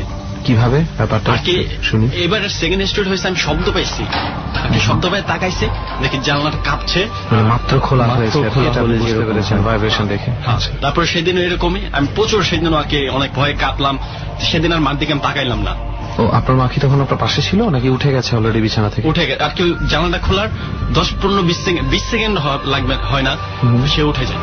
আচ্ছা আচ্ছা। তারপরে সেই দিনও সেম এইভাবে গান গাচ্ছিল চুল ছেড়ে। হ্যাঁ, তারপরে আমি করলাম কি, আমি আর মার দিকে তাকালাম না, ভয়, আমি অন্য সাইডে তাকেই করলাম। সেদিন আমার মাথায় হাত দিয়ে বললো, তুই এত ভয় পাস কেন? সবচেয়ে আমার একটা এই জিনিস যে মা যে আমার এই কথাগুলো বললো, তার ভয়েসটা অন্যরকম, আমার মার ভয়েস না, মহিলা কণ্ঠই তো। হ্যাঁ, মহিলা কণ্ঠ, কিন্তু একটু মোটা, যে একটা রেকর্ডিং করলে একটা যে কণ্ঠ আসে না মোবাইলে সামটাইমস, মানে অস্বাভাবিক একটা কণ্ঠে আর কি বলছে। হ্যাঁ, তুই এত ভয় পাস কেন? ভয় পাওয়ার তো কিছু নাই। আমি আপনার কাছে কি কোনোভাবে মনে হয়েছে যে 2টো ভয়েস বের হচ্ছে ভিতর থেকে? হ্যাঁ, এরকমই আর কি মার মতো না, আবার যদি বলি মারও না তাহলে ভুল হবে আর কি, সেম একটু অন্যরকম। তাই এটা বলার পরে আমি সেদিন বাবার ফোন করলাম। বাবা কোন আচ্ছা ঠিক আছে আমি আসতেছি। বাবা থাকতো বাড্ডা, আব্বু পরের দিন আসবে। আমি সকালে স্কুলে গেলাম, হঠাৎ বাসায় যখন আসছি 10টা-11টার দিকে, আমার বাসায় সবাই বলতেছে তো রাজু তোর বোন হয়েছে। আচ্ছা আচ্ছা। তখন আমি তো এত কিছু বুঝি না, এখন সেনা বুঝি যে 6 মাসের একটা মানুষের কখনোই হইতে পারে না। So it was a premature baby. হ্যাঁ, আব্বু আসলো, আব্বু আসার 1 ঘন্টা 1.5 ঘন্টার পরে আমার বোনটা মারা গেল। টোটালি এসে 5 ঘন্টা বাঁচলো, ঠিক আছে। তারপরে আমার মার অবস্থা সিরিয়াস হওয়ার পরে যে ঢাকা মিটফুড হাসপাতাল, আচ্ছা, এই জায়গায় নিয়ে আসা হলো। নিয়ে আসার পরে এই জায়গায় প্রথমে যে ইমার্জেন্সিতে নেওয়ার পরে ডাক্তারটা আর কি একটা জিনিস আর কি, এটা আমরা আব্বুর থেকে শোনা আমি, যে সে জায়গায় নাকি আম্মু কি জানি কথা বলতো। ডাক্তাররা আর কি তারা বলছে যে আপনার স্ত্রী তো এরকম কি জানি আবল তাবল কথা বলে, আমি তো বুঝি না। তারপরে আমি বললাম তো সেদিন তোমার আমি বললাম, তুমি তো বিশ্বাস করলা না, এটা তো এরকম। তা বাবা তো তোটা নিতে পারে নাই। 3 দিন হাসপাতালে মা, আব্বু আমার ধরে বলে তোর মা তো মারা গেছে। আমি এটা শুনে একেবারে তখন অনেক শক্ট হয়ে গেছে। তারপরে মার লাশ নিয়ে আমরা আসলাম, মাকে নিয়ে আস্তে আস্তে অনেক রাত্র হয়ে যায়। আচ্ছা, তারপর সবাই ঠিক করে যে এত রাত তো লোক অভাবের কারণে সেদিন আর দাফন হয় না, পরের দিন করবে বলে আর কি ডিসাইড করে যে পরের দিন দাফন করবে। হ্যাঁ, এই রাত্রে একটা ছোট একটা আর কি আমার হয়ে গেছে। আমি তো আস্তে আস্তে তখন ছোট ছিলাম, ঘুমিয়ে পড়ছি। আচ্ছা, ঘুমানোর পরে রাত্রে আমি স্বপ্নে দেখলাম যে মা আমাকে বলছে, রাজু তোর তো ওই জায়গায় থাকলে ভালো লাগবে না, পড়াশোনা তো আর ভালো লাগে না, তুই আমার সাথে আইসা পড়, চল তোর ওই জায়গায় পড়াশোনা করতে হবে না, আমরা দুজন আনন্দ থাকবো। আচ্ছা, তখন আপনি স্বপ্নে দেখছেন? স্বপ্নে দেখছি। আর আমার ফ্রেন্ড একটা আছে জসিম করে নাম, ঠিক আছে, তখন ওই স্বপ্নে আমাকে আর কি ডাকছে, রাজু আয় খেলিগা চল। তখন আমি মানে বললাম মা আমি যাবো, পরে যাই, আমি জসিমের সাথে খেলতে যাবো। আচ্ছা, এই কথা বলার পরে মা আমার উপরে রাগ করে জোরে একটা চড় মারলো। চড় মারার পরে আমি চিৎকার করে উঠে গেলাম। চড়ের মারার পরে আপনি চিৎকার করে আপনার ঘুম ভেঙে? হ্যাঁ, ঘুম থেকে উঠে যাই। উঠে যাওয়ার পরে সবচেয়ে যেটা, যদি এটা স্বপ্নেই হতো, ঠিক আছে, আমার গালে কোনো স্পট থাকতো না। মাঝে মানে থাপ্পড় মারছিল, গালে 4টা আঙ্গুলের স্পট ছিল। আর এমনকি তখন আমরা যে আর কি কোনাবাড়ির যে ইটা ছিলাম, ঠিক আছে, এই যে অনেক আপনার ওই গালের দাগ কি সবাই দেখেছে? অনেক 90% লোক আর কি আমার মাকে তো যারা ছিল বাড়িতে সবাই দেখেছে। হ্যাঁ, সবাই দেখেছে, সবাই দেখেছে আর কি। রাত্রে কমপক্ষে 20 থেকে 30 জন ছিল। আচ্ছা, আর কি সবাই দেখেছে। তারপরে আমার দাফন কাফন হয়ে গেল, এরপর আর কোনো সমস্যা হয়নি। এর পরবর্তীতে আপনি এই ধরনের কোন স্বপ্ন যেখানে আপনাকে নিয়ে যেতে চেষ্টা করা হচ্ছে বা আহ্বান জানানো হচ্ছে, এই ধরনের কিছু আর কখনো ঘটেনি? না, এরকম আর কখনো। আচ্ছা, আমাকে একটু বলবেন কি যে ওই জানালাটা, যেই জানালাতে আপনার মা হঠাৎ হঠাৎ খুলে যেত উনি থাকাকালীন, ওই জানালাতে আর কোন ধরনের কোনো কিছু কি দেখেছেন, কিংবা ওই জানালাটা আবার খুলে গেছে কিনা? মারা যাওয়ার পর, আর যেদিন মারা যায় তার 2 দিন পরে আমি এই যে বিক্রমপুর চলে আসি আমার পূর্ব বাড়িতে, এখানে চলে আসা। আর কোনদিন ওই বাসায় যাওয়া হয়নি। আসলে ওই বাসায় থাকলে হয়তো বা বোঝা যেত ওই জানালাটাতে আসলেই কি কিছু ছিল কিনা। ওই বাড়ির সম্বন্ধে আর কি আব্বু বলেছিল যে আমরা যে বাসাটায় থাকতাম এটা নাকি আগে একটা কবরস্থান ছিল। আচ্ছা, মানে কবরস্থানের উপরে বাড়িটা করা হয়? হ্যাঁ। আচ্ছা, ওকে, যাই হোক, আসলে কি বলবো, একটা জিনিস আজকে বুঝতে পারছি যে স্মৃতি অনেক রকম হয় রে, অনেক রকম হয়। যাই হোক, এবং আমরা দুইজনের কাছে এই ঘটনা কিন্তু খুব কাছের মানুষজনকে খুব দুঃখজনকভাবে হারিয়েছে। বলতে কি যে খুবেরও একটা লিমিট আছে। আজকে যেভাবে শুনলাম যে একজন সন্তান তার মায়ের ওই রূপটা দেখলে, তুই একটা জিনিস চিন্তা কর, একটা মানুষের মানসিক অবস্থা, যে তুই এমন একটা পজিশনে আছিস যে তোর মাকে দেখলে তুই ভয় পাচ্ছিস, কিন্তু তোর মাকে ছেড়ে কিন্তু তুই যেতে পারবি না।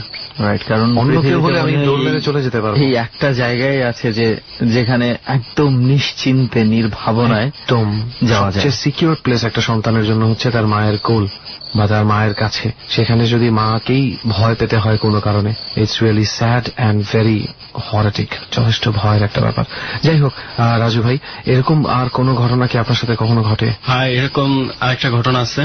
মানে ভয়। আমরা 4 জন ফ্রেন্ড। আচ্ছা, আমি, সুজয়, সুলভ, সালমান, মিললাম 5 জন টোটাল আর কি। এটা হলো আমাদের গ্রাম কচুগুড়া গ্রামের সাথে হলো মধুকুড়া গ্রাম। আচ্ছা, সেই গ্রামে তো ওই জায়গায় যে আমরা আর কি 2টা বাসা পরে একটা লোক আর কি মারা গেছে রোড অ্যাক্সিডেন্টে, যে লাশ নিয়ে আসছে। আমাদের ওই জায়গায় আবার নিয়ম হলো সারা রাত লাশ রাখে, যে পর্যন্ত মানুষ না আসে, আদিবাসী নিয়ম আর কি। আচ্ছা, আদিবাসীদের এই নিয়মটা আছে, খ্রিস্টানদের। যে পর্যন্ত মানুষ আর কি রিলেটিভরা না আসে তার সে পর্যন্ত আর কি দেয় না। মোটামুটি এটা সব ধর্মে সব জায়গাতে আছে। তো ওই সেটে আমরা 2 বাসা পরে ওই জায়গায় আমি আর কি আমরা 5 জন আর কি। সালমানের আত্মীয় লাগে, আমার ফ্রেন্ডের আত্মীয়। তারপর ওই বললো চল আমরা আজকে সারা রাত জাগি। আমরা ঠিক করলাম, ঠিক আছে চল। সবাই বসে কাঠ খেলতেছি। এমন টাইমে অনেক রাত্রে লাশ আবার লাশ এসে খুলনা থেকে, মানে অ্যাক্সিডেন্টটা খুলনায় হয়েছিল। জি, কাঠ খেলতে খেলতে রাত 1টা বাজবে। তখন একটা লোক আসলো, ডাক দিল, সালমান দরজাটা খোল, আমি সাবান নেব। আচ্ছা, ঠিক আছে। সালমান দরজা খুললো। দরজা খোলার পরে ওই একটা অন্য মানুষকে শুরু করে দিল। ওই বলে শয়তানের আর কি মরা মানুষের গন্ধ বইলা আর কি ঝাড়ু দেওয়া এক জায়গায় বাইরে যেতেছে কি সালমান। আচ্ছা, আর কি যখন গেটটা খুলছে তখনই গেটটা খোলার পরে কাউকে দেখেনি না, আর কি শুধু বলতেছে মরা মানুষের গন্ধ, এটা বইলা ঝাড়ু দেওয়া বাইরেতেছে। আচ্ছা, একটু ক্লিয়ার হই আমরা। হ্যাঁ, প্রথমত আপনারা কার্ড খেলছেন, কার্ড খেলতে খেলতে হঠাৎ করে কেউ দরজায় নক করে বলে যে সাবান নেবে, তাই তো? তারপরে আপনারা যেই রুমে ছিলেন ওই রুমেই কি দরজা? হ্যাঁ, ওই রুমে দরজা। এবং আপনারা যখন সালমান দরজা খুলেছে আপনারা কি কাউকে দেখেছেন? না, কাউকে দেখিনি। আপনারা কি কোন রকম গন্ধ পেয়েছেন? না, এখানেও একটা আছে যে গন্ধটা আমরা পাইছি, সবাই পাইছি। আমরা 5 জন যে ছিলাম, ঠিক আছে, 5 জনই পাইছি, কিন্তু সবাই ম্যাক্সিমাম 1 সেকেন্ড বা হাফ 1 সেকেন্ড সময় ডিফারেন্স, মানে হঠাৎ করে নাকে লেগে চলে গেছে। তারপরে কি করেছেন আপনারা ওই সময়? তো সবাই সেদিন আর কি সবাই, ওই আমি আসলে জানতে চাচ্ছিলাম যে দরজাটা খোলার সাথে সাথেই কি আপনার ফ্রেন্ড সালমানের ওই রিয়াকশনটা হয়? হ্যাঁ, রিয়াকশনটা সাথে সাথেই সেটা বলা শুরু করে কে বা কারা, কিছুই আপনাদের সাথে কোনো আলোচনা সে করেনি? আমরা সবাই হতভম্ব হয়েছিলাম। তারপরে আর কি একজন একজন করে বলতেছে এই তো ওই যে আসলে তো মরা মানুষের একটা যে লাশ নিয়ে আসলে কিন্তু একটা গন্ধ থাকে, সেই গন্ধটা। তারপরে লাস্টে গিয়ে আমি পাই, তখন পাওয়ার পরে আমি একটু ভয় পাই, কি ব্যাপার। আর সবচেয়ে বড় কথা হলো 2টা বাড়ি পরে, ঠিক আছে, উল্টা দিকে লাশের গন্ধ তো আসাটা সম্ভব না, ঠিক আছে। তা আসার পরে আমরা সবাই মোটামুটি ভয় পাই। ওকে, পরের দিন কবর দেয়, কবর দেওয়ার পরে ওই দিন রাতে আর কিছু ঘটেনি? না, ওই রাতে কিশোর ঘটে। আপনার ফ্রেন্ড সালমানও কি স্বাভাবিক ছিল? স্বাভাবিকই ছিল। তা পরের দিন কবর দেওয়ার পরে আমাদের একটা ক্লাব ছিল আর কি। ক্লাব বলতে কি একটা ফার্মের মুরগি ছিল, খামার ছিল, সে জায়গায় মুরগি আর রাখে না, তা আমরা কি সুজয়ের বাড়ি আমরা একটা ক্লাব হিসাবেই চালাই। তারপরে ওই জায়গায় আমরা রাত্র কাটাই, মজা করি। তারপরে সেদিনের মতো আমরা সবাই আসছি যে সুজয়ের ঘরে থাকবো 4 জন। শুইলাম, শোয়ার পরে সালমান বললো আচ্ছা আমি দোকানে যাই, তোরা থাক। সালমান দোকানে গেল।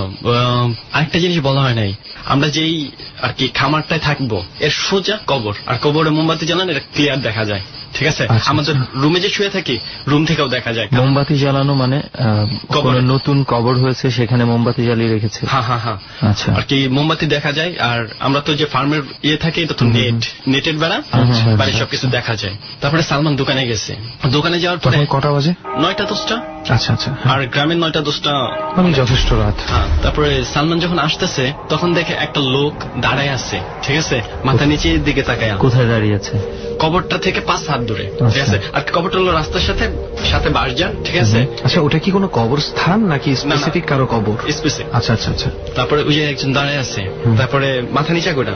তারপরে ওই সালমান তো একটা পাত্তা দেয় নাই, ঠিক আছে। আর আমাদের ফ্রেন্ড সার্কেল একটু সবাই একটু সাহসী টাইপ, মানে একটু আপনারা একটু ড্যাম কেয়ার ভাবে চলাফেরা করেন আর কি, বুঝতে পেরেছি। তারপরে ওই ওর মতে আসছে, আসার পর যখন সামনাসামনি হয়েছে আর কি ওরা বলতেছে কিরে কাকারেও দেখোস না, সালমানের কাকা লাগে, ঠিক আছে।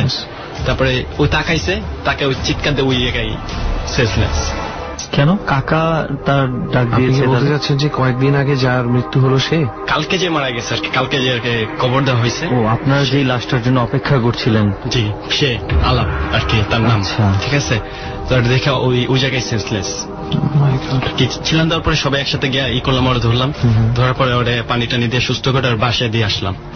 দিয়ে আসার পরে আমরা সবাই ডিসিশন নিলাম যে না, এই জায়গায় থাকাটা সম্ভব না, কারণ একজন ভয় পাইছে, আমরা সবাই এখন অল্প ভয় পাইতাছি। তারপরে আমার একটা ফ্রেন্ড আছে, মিললাম, ঠিক আছে। ওই আবার একটু জেদি টাইপ বেশি, ওই বলতেছে ধর কি হইব, এটা সালমান রে পাইছে দেখে আমার হইব নাকি, আমার কিচ্ছু হইব না। তারপরে ওই থাকবই। তারপরে আমরা বললাম না, থাকতে হইব না, চল জায়গা। তারপরে আমি সুজয় আমরা 2জন আইসা করলাম, ঠিক আছে। রইল কে? মিললাম একা। ও আবার অনেক এই দুঃসাহসী বলা যায়। আপনাদের ডর ওই একা শ্মশানে বসে শুনে এতটা সাহসী ছেলে, আমাদের বেশি শ্রোতা হলে এমনই হওয়া উচিত। তারপরে ওই শুয়ে রয়েছে আর কি আমাদের স্প্রিং বেডে শুয়ে রয়েছে, মোমবাতির আলোটা দেখা যায়, ঠিক আছে। তো হঠাৎ করে ওই রাত্রে একটু কেমন জানি ঘুমাইয়ে গেছে, অনেক রাত্র, কিন্তু একাই শুয়ে রয়েছে।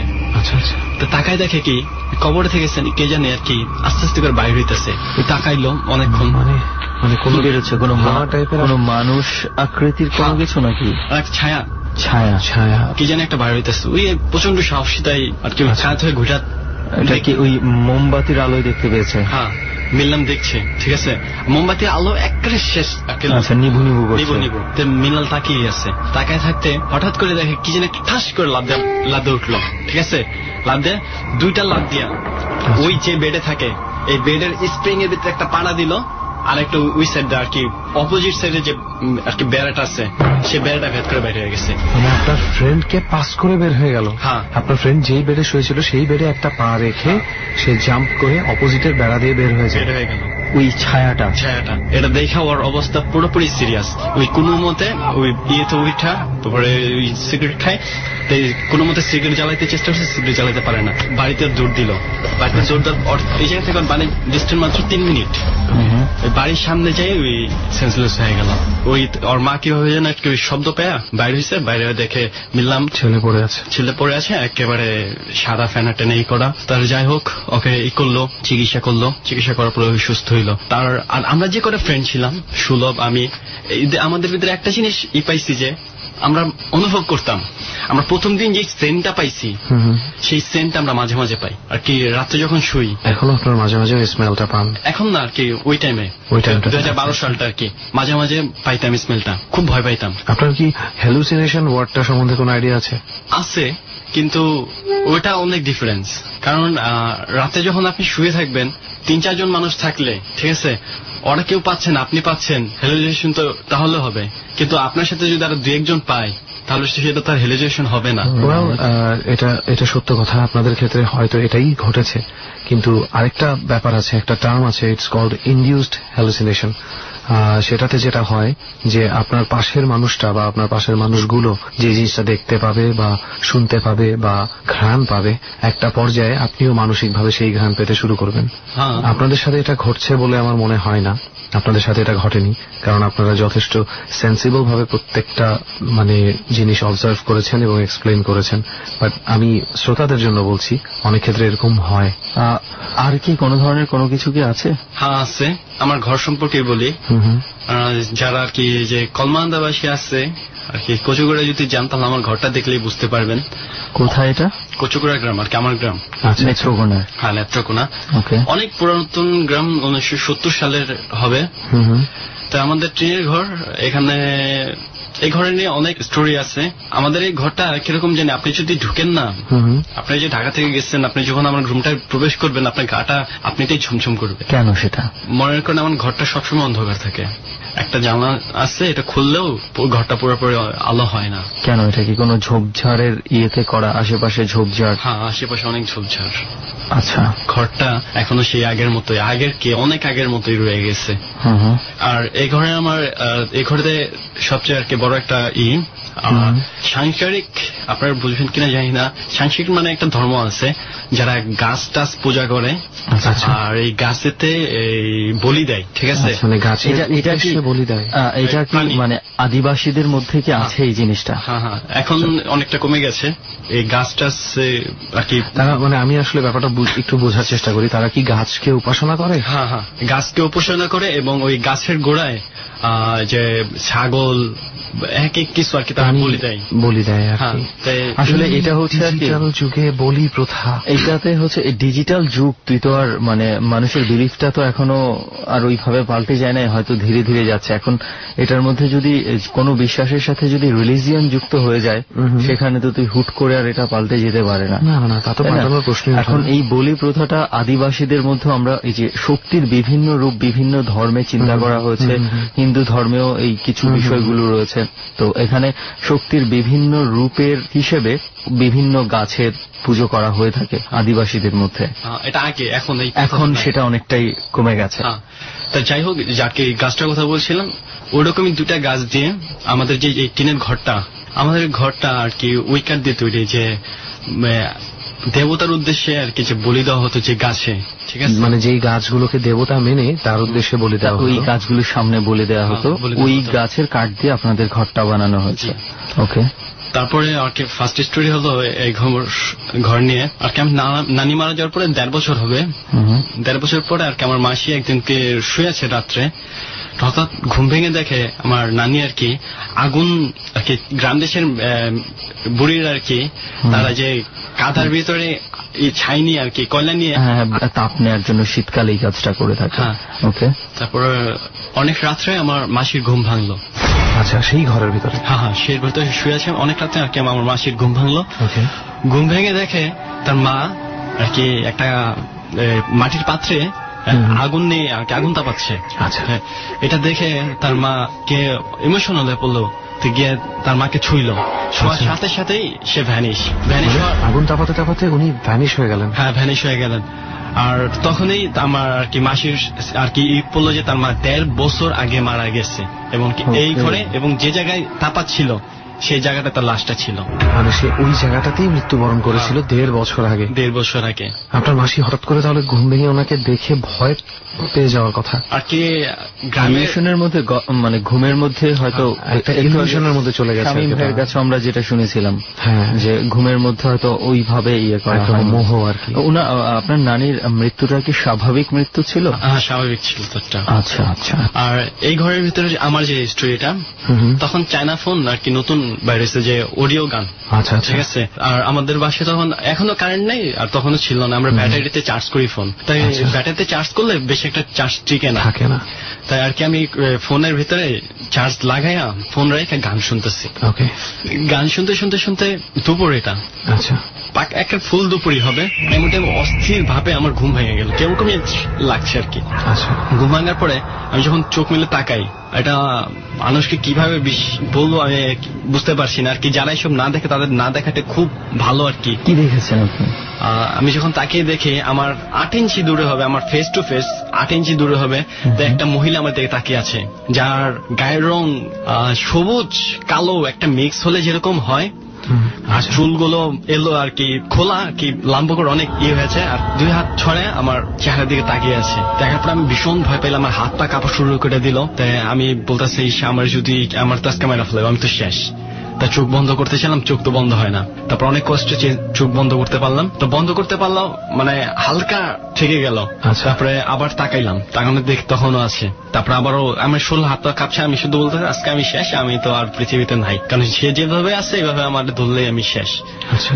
কতক্ষণ পরে আবার তাকাইলাম, যখন আর চোখ বন্ধ করে আবার যখন তাকাইলাম, দেখি নাই, সে ভ্যানিশ হয়ে যাওয়ার পরে আমার মনে একটু ভয় পেলাম। তা আমার আবার একটু আসলো, কোথা থেকে আসলো একটু যাই দেখি কি হয়। আপনার কিউরিওসিটি অনেক বেশি, কৌতূহল অনেক বেশি। তারপরে আমি ওই জায়গাটায় গেলাম। তা ওই জায়গায়, কোন জায়গাটায় আর কি আমার চোখের ওই সাইডে আর কি, আমার বড় রুমে আর কি যে ঘরটার ভিতরে ওই চৌকিটার পাতা, ওই চৌকির ওই সাইড থেকে আর কি লাস্ট সাইড থেকে আমার পা যে জায়গায় রাখা ছিল, সেই জায়গা থেকে বেঁকে এসে সে আমার ফেস টু ফেস হয়েছিল। My goodness. মানে তার পা কি তাহলে খাটের, আপনার সুমন তুই কি ধরতে পারছিস ব্যাপারটা? আমি ব্যাপারটা বুঝি নাই পুরোপুরি। ব্যাপারটা আমি তোকে বলি, একটা চৌকি যথেষ্ট বড় হয়, ওই চৌকির পা একদিকে ওনার পা ছিল রাজু ভাইয়ের, ঠিক আছে, এবং ওই পা যেখানে, সেখানে ওই মহিলাটা দাঁড়ানো, ওই মহিলাটার পাও সেখানে, খাটের উপরে না, খাটের নিচে, রাইট? সেখান থেকে বেঁকা হয়ে এসে মুখোমুখি দাঁড়াতে হলে তার শরীরের সাইজটা কতটুকু হওয়া লাগে একটু চিন্তা কর। ওকে, জাস্ট থিঙ্ক অ্যাবাউট দ্যাট। আমরা তো হঠাৎ করে একটা কিছু শুনে অনুভব করার আগেই ভাবি যে না, ভয়ের কোনো ব্যাপার নেই, বাট এই ব্যাপারগুলো কিন্তু মাথায় আসে না। যেমন একটা কথা একদিন তোকে বলেছিলাম, একজন লোক প্রায় 3 থেকে 4 মিনিট একজনের সাথে গল্প করে গ্রামে গিয়ে, জানালা খুলে গল্প করছে, জানালা খুলে হঠাৎ দেখে দাঁড়িয়ে আছে একটা মেয়ে, বাচ্চা মেয়ে, মানে 8-9 বছর বয়স হবে। তার সাথে অনেকক্ষণ মা তুমি কি করো, কেমন আছো ইত্যাদি প্রশ্ন করছো, এখানে কি করছো, তোমার বাসা কোথায়, ওই গাছের ওখানে থাকি আঙ্কেল, এসব বলে টলে যখন সে গেটটা আটকায়, তারপর তার মনে হয় যে সে গ্রামে হলেও একটা দোতলা বাড়ির উপরে আছে এবং ওখানে দাঁড়ানোর কোনো জায়গা নেই। তাহলে মেয়েটা কোথায় দাঁড়িয়ে গল্প করছিল? Things happen man, things happen. যাই হোক, ওই গল্পতে না যাই, তারপরে আপনি কি করলেন? বিছানা থেকে উঠে আপনি কোথায় গেলেন? ওই চোখের জায়গাটায় গেলাম, যাওয়ার পরে দেখি কিছু নাই। যাওয়ার পরে আমি রুম থেকে বের হব, তখন মনের ভিতরে একটা ভয় হয়ে লাগছে, ভাবলাম দৌড় দিয়ে বের হই। দৌড়তে যখন বের হতে চাইলাম, তখন একটা কিরকম যেন একটা বাতাস আর কি, গরম আর কি, এরকম বাতাস স্বাভাবিক না, একটা গরম বাতাস আমার শরীরে লাগলো। লাগার পরে তারপর আমি মাসিকে বললাম, তারপরে সে বললো আচ্ছা ঠিক আছে, তুই যে লবণ আর লোহা গরম করে পানি খা। ঠিক আছে, আমি খাই, গোসল টোসল করলাম, বিকালবেলা খেলতে চলে গেলাম। খেললাম টেললাম, আমার রাতে যখন আসছি আমার এসব কোনো কিছু মনে নেই, আমি শুয়ে পড়ছি। শুয়ে পড়ার পরে রাত্রে আমি স্বপ্ন দেখলাম এটাকে দেখার এই সেম চেহারা, আর সে আমাকে ভয় দেখাইতেছে, এরকম আর কি স্বপ্ন দেখলাম। সে এক জায়গায় দাঁড়িয়ে আর কি চুল এলোমেলো হয়ে আমাকে দেখে হাসছে, আর আমি কেন জানি আর কি গুটি হয়ে বসে আছি ভয়ে। এটা আর কি স্বপ্নে দেখলাম। স্বপ্নে দেখার পরে আমি ওই থেকে আমার জ্বর শুরু, 8-9 দিন হবে জ্বরটা। তার সবচেয়ে জ্বরের যে একটা আমার এই জ্বরটা হলো দুপুরে যে টাইমে তাকে দেখছি, এই টাইমে দুপুর 12টা থেকে 1টা প্রচন্ড শরীর থাকে, জ্বর থাকে। এরপর আর দেখেছেন না, এরপর কিছু না, পরে ইন্ডিয়াতে নিয়ে গেল আমাকে একটা কবিরাজের কাছে, তার কাছে সবকিছু খুইলা বললাম, পরে গিয়ে এখন থেকে সুস্থ। ওই কবিরাজ কি বলেছিল এই মানে এই এক্সিস্টেন্সটা সম্পর্কে, যে আপনি আসলে কি দেখেছিলেন আর কি? যে আমাদের যে ঘরটা যে গাছ দিয়ে বানানো হয়েছে, ঠিক আছে, সেই গাছে বাস করতো আর এখনো করে, কিন্তু এখন আর কি সে ওরকম কাউকে আর কি ক্ষতি করতে চায় না, ক্ষতি করবেও না, সে থাকবে এরকমই আর কি। তার বাসস্থান কেটে আপনারা বাসস্থান বানিয়েছেন বলে সে সেইটাকে নিজের বাসস্থান বানিয়ে নিচ্ছে, এবং বলা যায় দুজনের বাসস্থান এখন একই জায়গায়। আচ্ছা রাজু ভাই, আমি আপনাকে বলি, আপনার বলার ধরনে মনে হচ্ছে আপনার কি ধারণা যে you used to be possessed in those times, ওই সময়গুলোতে আপনি possessed থাকতেন বলে আপনার মনে হয়? হ্যাঁ, possessed থাকতাম এরকম মনে হয়। আর কি আমি খুব চিৎকার চেঁচামেচি করতাম আর কি, কান্না করতাম জ্বরে, মাথা আমার ব্রেনটা অন্যরকম হয়ে যেত আর কি। সে কয়েকটা দিন দুপুরের 1 ঘন্টা আর ওই রাত্রের ওই টাইম শরীর অনেক গরম থাকতো, অনেক হেভি টেম্পারেচার। এখানে কিছু ব্যাপার আছে, রাজু ভাইয়ের ঘটনাগুলো থেকে বেশ কিছু ব্যাপার এর সাথে সিমিলারিটি পেয়েছি আমি। হ্যাঁ, ফর এক্সাম্পল আমি হয়তো খেয়াল করেছি, রাজু ভাই নিজেও, সবাই খেয়াল করেছি, সুমনও খেয়াল করেছি, যে আমি ভাষা নিয়ে একটা প্রশ্ন করেছিলাম যে সে কি অন্য ভাষায় কথা বলতো কিনা। এই ব্যাপারটা কিন্তু কি বলবো, মানে যখন মানে স্যাটানিজম বা কি বলবো, যখন পজেশনের ক্ষেত্রে আসে তখন এই ব্যাপারটাকে খুব গুরুতরভাবে ধরা হয়। অনেক ক্ষেত্রে দেখা গেছে যে যা বলছে একদম পিওর বাংলাই বলছে কিংবা পিওর ইংলিশেই বলছে, কিন্তু একেবারে আমরা যদি ক্যাসেট প্লেয়ারে আগে আমরা রেকর্ডিং চালাতাম না, সেটা যদি উল্টা বাজতে শুরু করতো তাহলে এক ধরনের শব্দ আসতো, রাইট? আমরা কিন্তু কিছু বুঝতাম না। তো অনেক সময় দেখা গেছে ওভাবে রিভার্স ক্যাসেটটা চালালে, রেকর্ডিং করার পরে রিভার্স যখন চালানো হতো তখন সব বোঝা যাচ্ছে ক্লিয়ারলি, যে কথা বলছে নর্মাল কথাই বলছে, সব কথাই বলছে, কিন্তু উল্টো করে বলছে। এবং অনেকে দেখা যেত যে এমন কিছু ল্যাঙ্গুয়েজ ইউজ করেছে কথা বলার সময়, যেই ল্যাঙ্গুয়েজের ধারে কাছ দিয়েও সে কখনো যায়নি, ওই ল্যাঙ্গুয়েজ সে জানে না, অথচ কিভাবে বলতে পারলো। এটার এক্সপ্লেনেশন 50% করা যায় মানসিকতা থেকে। মানসিক একটা রোগ আছে যেটার নাম হচ্ছে স্কিজোফ্রেনিয়া। সেই স্কিজোফ্রেনিয়ার চূড়ান্ত পর্যায়ে চলে গেলে মাঝে মাঝে এই ধরনের ব্যাপার হয়। ইভেন স্কিজোফ্রেনিয়ার যে রোগীরা, তারা ঘুমের মধ্যে এতটাই অস্থির স্বপ্ন দেখে যে তাদের মানসিক জোরের কারণে আশেপাশের ছোটখাটো কাগজপত্র বা মার্বেল জাতীয় কিছু থাকলে, এই ওজনের আর কি বোঝাতে যাচ্ছি, এগুলো একা একা নড়াচড়া করে। মানুষের মনের জোর, মানুষের ব্রেনের শক্তি আসলে যে কত। রাইট, কিছু মানে বিষয়গুলো শুনলে অলৌকিক মনে হবে যে এমন কিছু ঘটনা আছে, মানে হয়তো অনেকে টিভিতেও দেখেছেন, এমন কিছু মানুষ আছে জাস্ট শুধু তাকিয়ে থেকে স্টিল বাকিয়ে ফেলে। Right, it is possible. এটা হচ্ছে মানুষের মনের জোরের ব্যাপার। যাই হোক, এক্সপ্লেন করতে গেলে অনেক কিছুরই এক্সপ্লেনেশন আছে, আবার এই সব এক্সপ্লেনেশন পার করেই প্যারানর্মাল ঘটনাগুলো ঘটে। তার মানে ভয়। যাই হোক, যেটা আপনার ক্ষেত্রে ঘটেছে, আপনার মা কি ভাষা বলতো আপনি কিন্তু জানেন না, ডাক্তাররাও কিন্তু বুঝতে পারেনি। So it is a language from nowhere. কোথা থেকে ল্যাঙ্গুয়েজটা এসেছে, কেন এসেছে, তার ভিতরে সে কিভাবে বলতে পারলো, আমরা কিছুই জানি না। ওকে রাজু ভাই, এই তো ছিল আপনার মোটামুটি ঘটনাগুলো। আমরা যেটা একটু জানি যে রাজু ভাই, এই শয়তান পুকুরের ঘটনা আপনার কাছ থেকে বলছিলাম যে ডিটেলস আরো একটু শুনতে চাই, যে এখানে আর এমন কোন ঘটনা আছে যেটা আপনি নিজে প্রত্যক্ষদর্শী? হ্যাঁ, এরকম আছে একটা, সেটা একটু আমাদেরকে প্লিজ বলেন। এই জায়গায় আমার ফ্রেন্ড, আমি, আনোয়ার, ফিরোজ, তারপরে রফিক, আরো কয়েকজন একসাথে ক্রিকেট খেলছিলাম। ওই যে পাশে যে ব্যাজারটা দেখছেন না, এই জায়গায় ক্রিকেট খেলছিলাম। আর এই জায়গায় আমাদের একটা আর কি, আমরা পাড়াপড়শি কাকে ডাকি, দীপ্তির মা, সে খড়ি টুবাইতে আসছিল আর কি, লাকড়ি টুবাইতে। হ্যাঁ, তো হঠাৎ করে তাহলে দেখি হাত পা সে আর কি বেগাইতেছে আর কি, কেউ যদি বাড়ি দেয় তাই যে ফিরায় না, হাত পা যে স্টাইল সেরকম করতেছে। তাই সে চিলেছে, আমরা ধরে গেলাম, কি হয়েছে আপনি এরকম করতেছেন কেন? আমাদের সে গালি দিয়ে বললো, তোরা দেখলি না আমাদের কি করলো, খামসা টামসা। তারপর তার শরীরে দেখি অনেকগুলা খামসির দাগ। কে খামসি দিয়েছে? এটাই তো, আমরা তাকে দেখছি সে শুধু হাত করছে আর কি, যে মানে হাত ছড়াছড়ি করছে, কেউ মারছে এবং প্রোটেকশন নিজেকে নিজে দেওয়ার জন্য যা করার তাই করছে। পরে আমরা গিয়ে দেখি যে তার শরীরে অনেকগুলা খামসির দাগ। এই থেকে কি বলবো আমি, এখানে এই পুকুরটার ওই বাঁশঝাড়টা যে দেখতে পাচ্ছি, ওখানে ঘটেছে এই ঘটনাটা। কখন ছিল সময়টা? দুপুর বেলা, একদম মধ্য দুপুর। ওকে, এই সময়গুলো আসলে এই ধরনের জায়গাগুলোতে না যাওয়াই বেটার। এই ব্যাপারটা সবসময় এসে দেখা, ওনার যে ইয়েটা না, মানে স্বপ্ন যে দেখেছিল, ওই জিনিসটাকে যে দেখেছিল, ওই মহিলা রূপী বড় টিপওয়ালা বাসায় ওনার বাড়িতে, সেটাও কিন্তু 12টা থেকে 1টার মধ্যে, সেই মধ্য দুপুর প্রহরের মধ্যেই পড়ছে। যাই হোক, চল রেহান, আমরা পরবর্তী আরো যে আছে তাদের সাথে কথা বলি। ওকে, অনেকগুলো তো স্টোরি শুনলাম এখন পর্যন্ত, আরো একটা শুনি চল। হ্যাঁ, যে আমার নাম হচ্ছে কাউসার, আমি রামপুরা বনশ্রী শিবলোকের 3 নম্বর রোডে থাকি। আচ্ছা, ওকে। যে আমি মাদ্রাসায় পড়াশোনা করি, আমার হ্যাফজ শেষ করছি, এখন মাস্টার শেষ করতে 1 বছর বাকি আছে। কবে এই ধরনের অদ্ভুত কিছু জিনিসের মুখোমুখি প্রথম হয়েছে? তাহলে আমি ছোটবেলা থেকেই বলি, 2006 সালে আমার দেশের বাড়িতে থাকতাম নেত্রকোনা, ওখানে একটা মাদ্রাসা আছে, ওই মাদ্রাসা পড়াশোনা করতাম। আচ্ছা, মাদ্রাসা আমাদের খুব দূর হতো, এই জন্য করতাম কি যে রাত্রে যেতাম না, দেখছি রাতে 3টার দিকে বা 4টার দিকে উঠে মাদ্রাসা চলে যেতাম, যাতে না টের পায় যে আমি রাত্রে ছিলাম না। বড় মাদ্রাসা ছিল, ওনারা ধরতে পারতো না। তো হঠাৎ করে একদিন যাচ্ছি মাদ্রাসা, তো মাদ্রাসা যাওয়ার পথে একটা ভিটা আছে, খালি জায়গা আছে, ওখানে অনেক আগে মানুষ থাকতো। তো ঘরটা এখনো আছে, লাল ইট দেওয়া, কিন্তু অনেক পুরানো ভাঙ্গারুঙ্গা। তো ওদিক দিয়ে আসতেছি, আর ওই জায়গাটা দেওয়া কখনো মানুষ একা যায় না। আচ্ছা, আর আমি ওখানে ওই সময় ছোট ছিলাম, জিন বোধ ওইসব বলতে কোনো কিছু ভয় পেতাম না, যে কোনো জায়গাতে যেতে পারতাম। আচ্ছা, মানে আসলে আপনি বলতে চাচ্ছেন যে আপনি এতটাই ছোট ছিলেন যে ভয় কি জিনিস এটাই আপনার মাথায় ঠিক মতন ছিল না। আচ্ছা, তখন একদিন রাত্রে মাদ্রাসা কিছুদিন ধরে যাই না, তখন হুজুরা এসে আমার বাসা থেকে আমারে ধরে নিয়ে গেল। মাদ্রাসায় নিয়ম করে রাখলো যে কাউসার যদি মাদ্রাসা থেকে বের হয়, যেই দৌড় দিতে পারবো তাকে 100 টাকা দেওয়া হবে। তখন আমি চিন্তা করলাম যে দিনও বের হতে পারছি না, তখন রাত 3টার দিকে আমি মাদ্রাসার গেট খুলে বেরিয়ে গেলাম। তখন বেরিয়ে ওই যে একটা খালি ভিটা ছিল, খালি বাড়ি ছিল, ওইখানে চলে আসছে। আর এটাতে তো ভয়ঙ্কর, আমার তখনও কোনো ইয়া নাই, বোধ নাই এই ব্যাপারে। তখন আমি ওই ভিটা দিয়ে যাচ্ছি, কিন্তু কে জানে আমাকে ডাকছে যে বাবা তোমরা আমাকে বাঁচাও, আমি তো ঘরে একা আছি, আমাকে কেউ দেখছে না, আমি পড়ে আছি, আমাকে বাঁচাও বাঁচাও। বুড়া মানুষের একদম বুড়ো মানুষ, 2-3 বার আমাকে নাম ধরে ডাকছে। তখন আমি ভিতরে গেলাম, ভিতরে কেউ নাই, পুরা ঘর খুঁজলাম, কেউ নাই।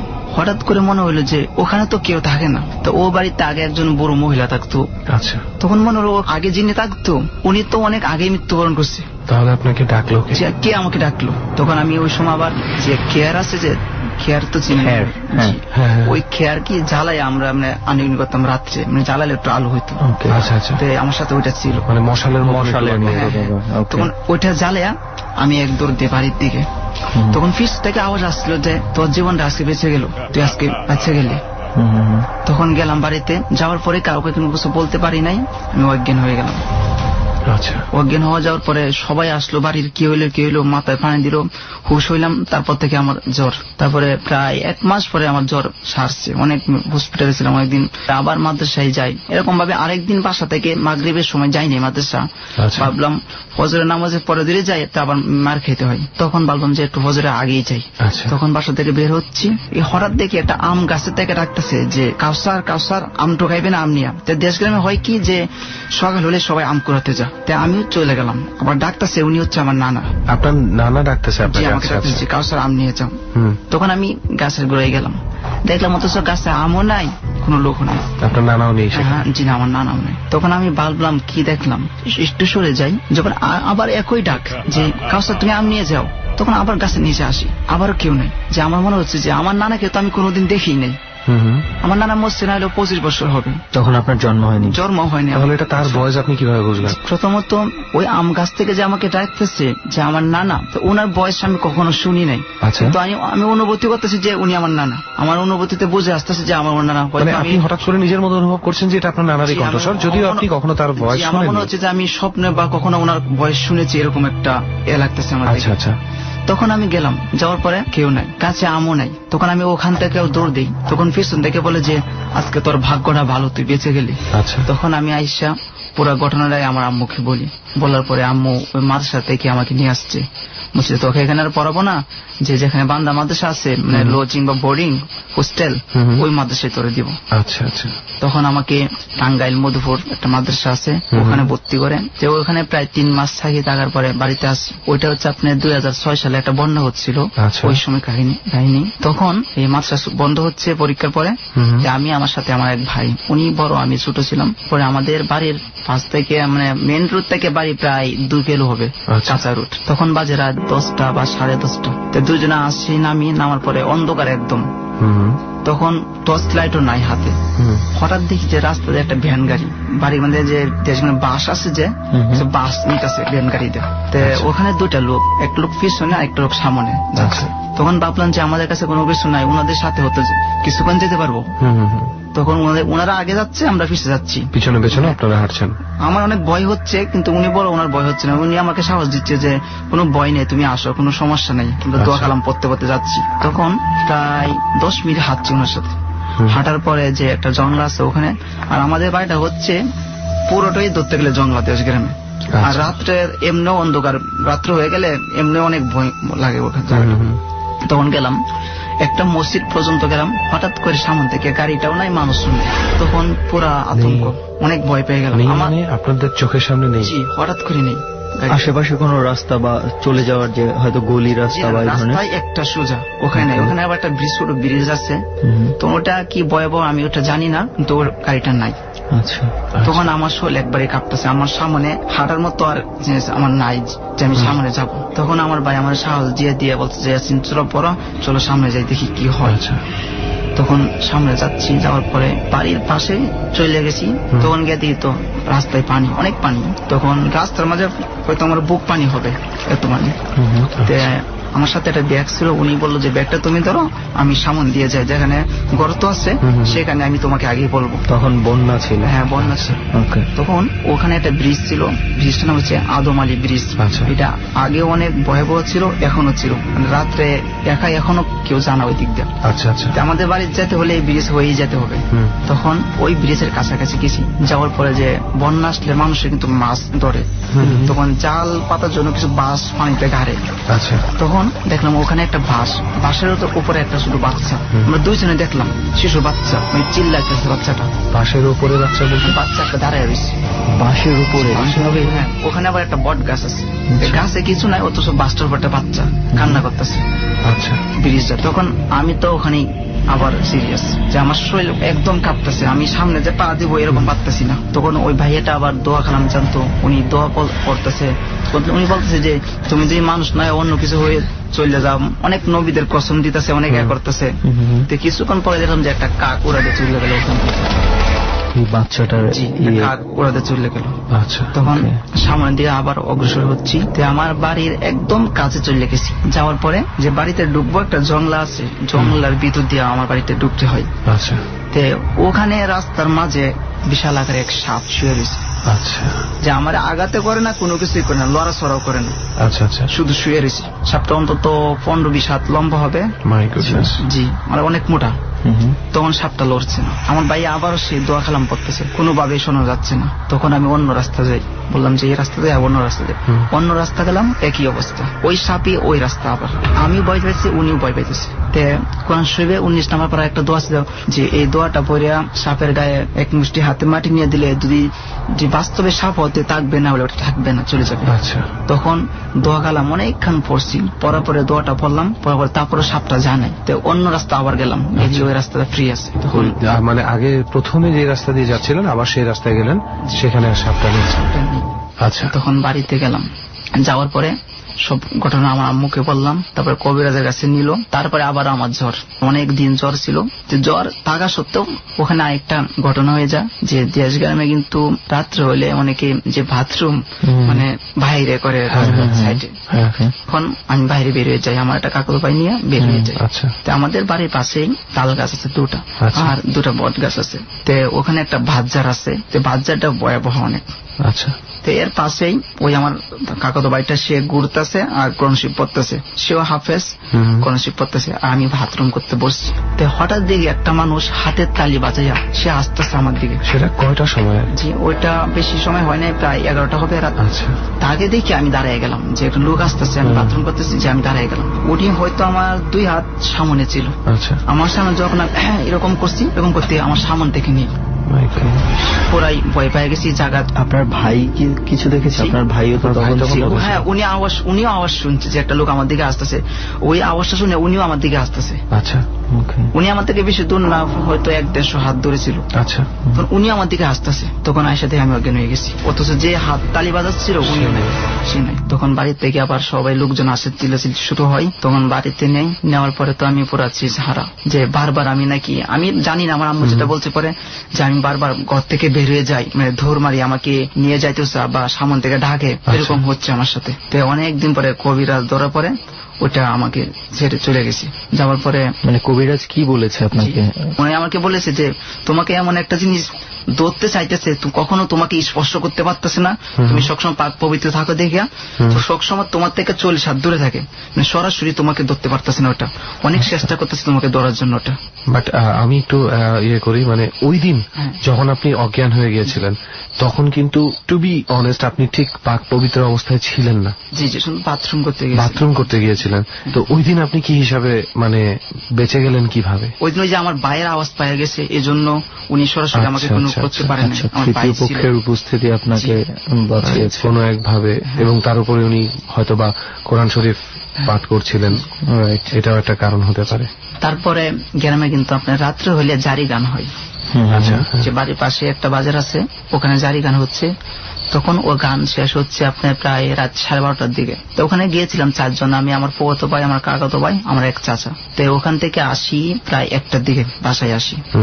তো বাসায় আসার পরে দেখি বাসায় কারেন্ট নেই। আচ্ছা, তখন আমার কাকাতো ভাই, আমার চাচা, ওনারা শুয়ে পড়ছে, আর আমি আমার ফুফাতো ভাই বললাম যে যেহেতু কারেন্ট নাই রাস্তা যাই, পাশে রাস্তা, ওখানে একটা বট গাছ আছে। দেখলাম আশেপাশে কোথাও কোনো বাতাস বা কোনো কিছু নেই, অথচ ওই গাছটার মধ্যে, পুরো গাছটার মধ্যে ভেঙ্গি বাতাসে এত বাতাস, আর বাতাসটা খুব মজা লাগতেছে, অনেক ভালো লাগতেছে বাতাসটা। তখন ওখানে যে একটা ছবি, ওইটা মোবাইলে আমি দেখতেছি, আমি ডাইন পাশে, ও আমার বাম পাশে, গাছটার থেকে 3-4 হাত দূরে ছিলাম। আচ্ছা আচ্ছা।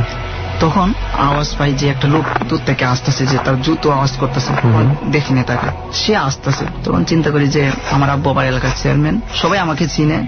চিন্তা করলাম যে আমি একজন হুজুর মানুষ, ছবি দেখতেছি, যদি একজন দেখে তার বদনাম হবে। মোবাইলটা অফ করে দাঁড়িয়ে যাই, কেউ নেই। দ্বিতীয়বার আবার ছবি চাই, প্রায় 4-5 মিনিট পরে একই অবস্থা, যে একজন লোক আসতেছে। বারবার আপনারা পদশব্দ পাচ্ছেন, বাট আলটিমেটলি আর কেউ এসে পৌঁছাচ্ছেন। জি না, জি না। তখন দ্বিতীয়বার আবার আসতেছে, আবার মোবাইলটা অফ করলাম, অফ করার পরে কেউ নাই। তখন আমি একটু সিরিয়াস হয়ে গেলাম, যে ভয় পেয়েছি। তখন আমার ফুফাতো বলতেছে যে ঠিক আছে, আমি ওই দিকে বসি, তুমি আমার ওই দিকে বসো। তখন আবারও দেখতেছি দুজনের ছবি। প্রায় 20 মিনিট পরে আবারও একটা লোক আসতেছে। আচ্ছা, তখন আবার দাঁড়িয়ে গেলাম, দাঁড়িয়ে দেওয়ার পরে আবার নাই। তখন চিন্তা করলাম যে এখানে থাকা যাবে না, বাড়ির দিকে রওনা করলাম। প্রায় ওখান থেকে 20 গজ দূরে আসলাম। আসার পরে যে উচ্চা উচ্চা দুটা না 3টা বিড়াল, মুখে আগুন, বড় আগুন, লাল আগুন, যে আমাদের দিকে আসতেছে। তখন আমি জোরে এক চিৎকার দিলাম। চিৎকার দিলে পরে আমাদের বাড়ি পাশেই ছিল, সবাই ধাওটাও নিয়ে বাড়িছে, বলছে কোনো কিছু হয়ে গেছে, ডাকাত আসছে। আসে দেখে আসলে ব্যাপারটা কিছু না, আমি ওখানে অজ্ঞান হয়ে গেলাম। তখন আবারও আমি পুরা পাগলের মতো। সেটা কি আপনার পাশে যে আপনার ভাই ছিল, আপনার ভাই কি দেখেছে যে বেড়াল 3টা? হ্যাঁ, সেও দেখেছে। কিন্তু আপনি অজ্ঞান হয়ে গেছেন, সে সুস্থ ছিল? সুস্থ ছিল, সে বড় ছিল, সে সুস্থ ছিল। আচ্ছা। তখন আমি আবারও পাগলের মতো হয়ে গেলাম। বিভিন্ন সময় বিভিন্ন কথা বলি, যে আমার আম্মুকে অনেক সময় অনেক কথা বলি, যা আমার মুখে দিয়ে আসা কখনো সম্ভব না, এরকম কথা বলে উঠি। তাই আমাকে কবিরাজের কাছে নিল। তখন কবিরাজ আনার পরে অনেক দিন পরে এটা আমার ভালো হইল। 2007-এ ঢাকায় চলে আসি। আমি ঢাকায় এসে একটা মাদ্রাসায় ভর্তি হই। তো ওখানে আমার 25 বার হয়ে গেছে। আচ্ছা। তো আমার একটা ফ্রেন্ড ছিল, ওর নাম ছিল সাখাওয়াত। তো ও আর আমি সবচেয়ে বেশি সূত্র মিলছিল, আর ও আর আমি সবসময় জিত করে পড়তাম, যে কি কারা প্রতিযোগিতা ছিল। তো ওখানে দেখা যাচ্ছে যে সবাই যদি রাত্রে 10টার দিকে শুয়ে যা, ও আর আমি শুইতাম 12টা, যে দুজনে ওভার টাইম করে। মসজিদ ছিল 2তলা, আমরা পড়তাম, আর নিচতলা রাত্রে ওভার টাইম করার সুযোগ ছিল, তো নিচে পড়তাম। তো সবাই যদি 1 পৃষ্ঠা সবক দিত, আমি 4 পৃষ্ঠা 5 পৃষ্ঠা সবক দিতাম, নতুন পড়া দিতাম। তো ওই ছেলেটাও এরকম দিত। তো ও আর আমি এরকম চলতেছে। তো মাঝে মাঝে তাহাজ্জুদের নামাজ পড়তে যাই মসজিদের নিচে। তো আমার মনে হয় যে আমি সামনে নামাজ পড়তেছি, যে আমার 2 স্যার 2-3 জন নামাজ পড়তেছে। এটা আপনার অনুভূতি? আমার অনুভূতি, আমি কখনো দেখি না। এই ক্ষেত্রে আমার একটা কথা বলার আছে, হঠাৎ করে আমার নিজের একটা অনুভূতি আমার মনে পড়ে গেছে। It happened to my sister, একেবারে দেশের বাইরে, somewhere in the middle east, 5 star হোটেলে, যেখানে বিমানে যারা জব করে তারা 2 জন করে আলাদা রুমে থাকে। সো ওরা ছিল 2 জন কলিগস, শুধুমাত্র পাইলটদের জন্য হচ্ছে সিঙ্গুলার স্যুট থাকে আলাদা। তো আর বাকি পার্সনদের জন্য একদম ফুল ফ্যাসিলিটি দিয়ে 2 জন করে থাকবে রুমে। তো এই 2 জনের বেশি ওখানে থাকাটা হচ্ছে আবার নিষিদ্ধ। হ্যাঁ, এটা নিয়ম নেই যে দুজনের বেশি এক রুমে থাকা যাবে না। ইভেন যদি থাকতেও হয় রাত্রে গল্প গুজব করবে বা আড্ডা দেবে, সেই ক্ষেত্রেও হোটেলের পারমিশন লাগে। তো এটা বলার কারণ হচ্ছে এটা কনফার্ম করা যে দুজনের বেশি কিন্তু রুমে থাকার নিয়ম নেই। তো আমার বোন ন্যাচারালি ঘুমিয়ে যাওয়ার পরে তাহাজ্জুদের নামাজের সিস্টেম অনুযায়ী সে 2টা-2:30টার সময় তার ঘুম ভাঙে এবং সে নামাজ পড়ে। নামাজ পড়তে পড়তে হঠাৎ সে খেয়াল করে যে তার রুমমেট উঠে রুম থেকে চলে গেছে। আচ্ছা, সে নাই তখন রুমে? হ্যাঁ, না, রুমমেট উঠে চলে যাচ্ছে সেটা সে সাইড আইজে টের পাচ্ছে যে রুমমেট উঠে চলে গেছে। তো তার কাছে একটু খটকা লাগে যে আচ্ছা আমাকে নামাজ পড়তে দেখছে, ভালো কথা, উঠে চলে যাওয়ার কি আছে। তখন সে নামাজ শেষ করে নিজের মতন বাইরে যায়। বাইরে গিয়ে বলে, মেয়েটার নাম কি আমার মনে নেই, যে কিরে ওদের মধ্যে তুই সম্পর্ক, যে কিরে তুই চলে গেলি কেন হঠাৎ করে রুম থেকে বের হয়ে। তখন সে বলে যে দোস্ত, আমি স্পষ্ট দেখছি তোর পাশে বসে আরেকজন নামাজ পড়তেছে যাকে আমি চিনি না। মানে আমার যে কি পরিমাণ গা শিরশির করছে সেদিন এই ঘটনাটা শুনে, আমি জানি না এখন আপনাদের কেমন লাগছে। মানে ওই এটা দেখেই উনি হচ্ছে রুমে ঢুকেনি, তখন ওটা দেখে উনি চলে গেছে। ওনার ঘুম ভেঙে হঠাৎ করে উনি দেখছে 2জন নামাজ পড়তেছে, যাদের মধ্যে একজনকে সে চেনেও না। মানে তোর বোনের পাশে দেখছে যে আরেকজন নামাজ পড়ছে যাকে সে কখনো দেখেনি, যাকে সে চেনে না। কিন্তু সেটা মানে তোর বোন দেখেনি? না, আমার বোন সেটা জানে না, সে তার মতন নামাজ পড়ছিল। অদ্ভুত। তাহাজ্জুদের নামাজের কিছু ব্যাপার আছে, অনেক বেশি ডিস্টারবেন্স হয়।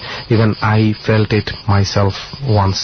আমাকে কেউ একজন বলেছিল যে তাহাজ্জুদের নামাজ এত রাকাত পর্যন্ত পড়ার পরে খেয়াল করিস যে কিছু হয় কিনা। আমার কাছে মনে হয়েছিল যে পুরো বাইরের দুনিয়াটা মোচটায় আমার ঘরের মধ্যে চলে আসতেছে, জাস্ট কোনো একটা কারণে ঘরের ভিতর ঢুকতে পারছে না। কোনো একটা power, positive power is blocking everything. যাই হোক, বলেন। তখন এরকম 2-3 দিন নামাজ পড়ার পরে তাহাজ্জুদের নিয়ম আছে যে তাহাজ্জুদের নামাজ যারাই পড়ে ওরা কখনো একা পড়ে ওরা বাধাগ্রস্ত হয় বেশি। তখন আমি 2 দিন পড়লাম, পড়ার পরে হঠাৎ করে একদিন সকালে আমার উস্তাদ আমার ডাকছে যে কাউসার, তুমি আজ থেকে কখনো নিচে গিয়ে নামাজ পড়বে না, ওভার টাইমে তুমি করতে পারবে না। আমি জানি না উনি হঠাৎ করে কেন আমার এই কথা বললো। উনি আবার কবিরাজি করতো। আচ্ছা আচ্ছা। তখন বললো, আমি বললাম যে কি হয়েছে? কিছু হয়েছে না, তুমি নিচে যাবে না, নামাজ পড়বে না। তখন আমি 1-2 দিন যাই না। তো আমার পাশে যে ছিল সাখাওয়াত, ও তো প্রতিদিন নামাজ পড়ে। আচ্ছা। ইদানিং সে আমার থেকে পড়াশোনা ভালো করতেছে। আচ্ছা। আমি গেম হয়ে গেছি। তখন আমার মন আবার মানতেছে না। আচ্ছা আচ্ছা। যে রাত্রে গেট লাগাই দিয়ে আমি গেট আবার খুলিয়া নিচে যাই নামাজ পড়তে। 2-3 দিন নামাজ পড়ার পরে আরো বেশি আমি আওয়াজ পেয়ে যে আমার সাথে আরো মানুষ ভাবতেছে যে নামাজ পড়তেছে ওরা। তখন আমার মাঝে একটা ভয় ঢুকে গেছে যে উস্তাদ আমার না করছে, তারপরে আমি আসতেছি যে হয়তো আমার কোনো ক্ষতি হতে পারে। এখন আমি চিন্তা করি বেশ কিছুদিন ধরে যাই না যাওয়ার পরে সামনে পরীক্ষা আসছে। তো এখন পরীক্ষা চলতেছে, প্রায় শেষের দিকে, লাস্টের পরীক্ষা, মাদ্রাসা বন্ধ হয়ে যাবে। তো পরীক্ষার যেদিন পরীক্ষা শেষ, তারপরের দিন হরতাল। তখন হুজুরের সিদ্ধান্ত করলো যে পরীক্ষার রাত্রে নিয়ে কালকে মাদ্রাসা বন্ধ করে দিই।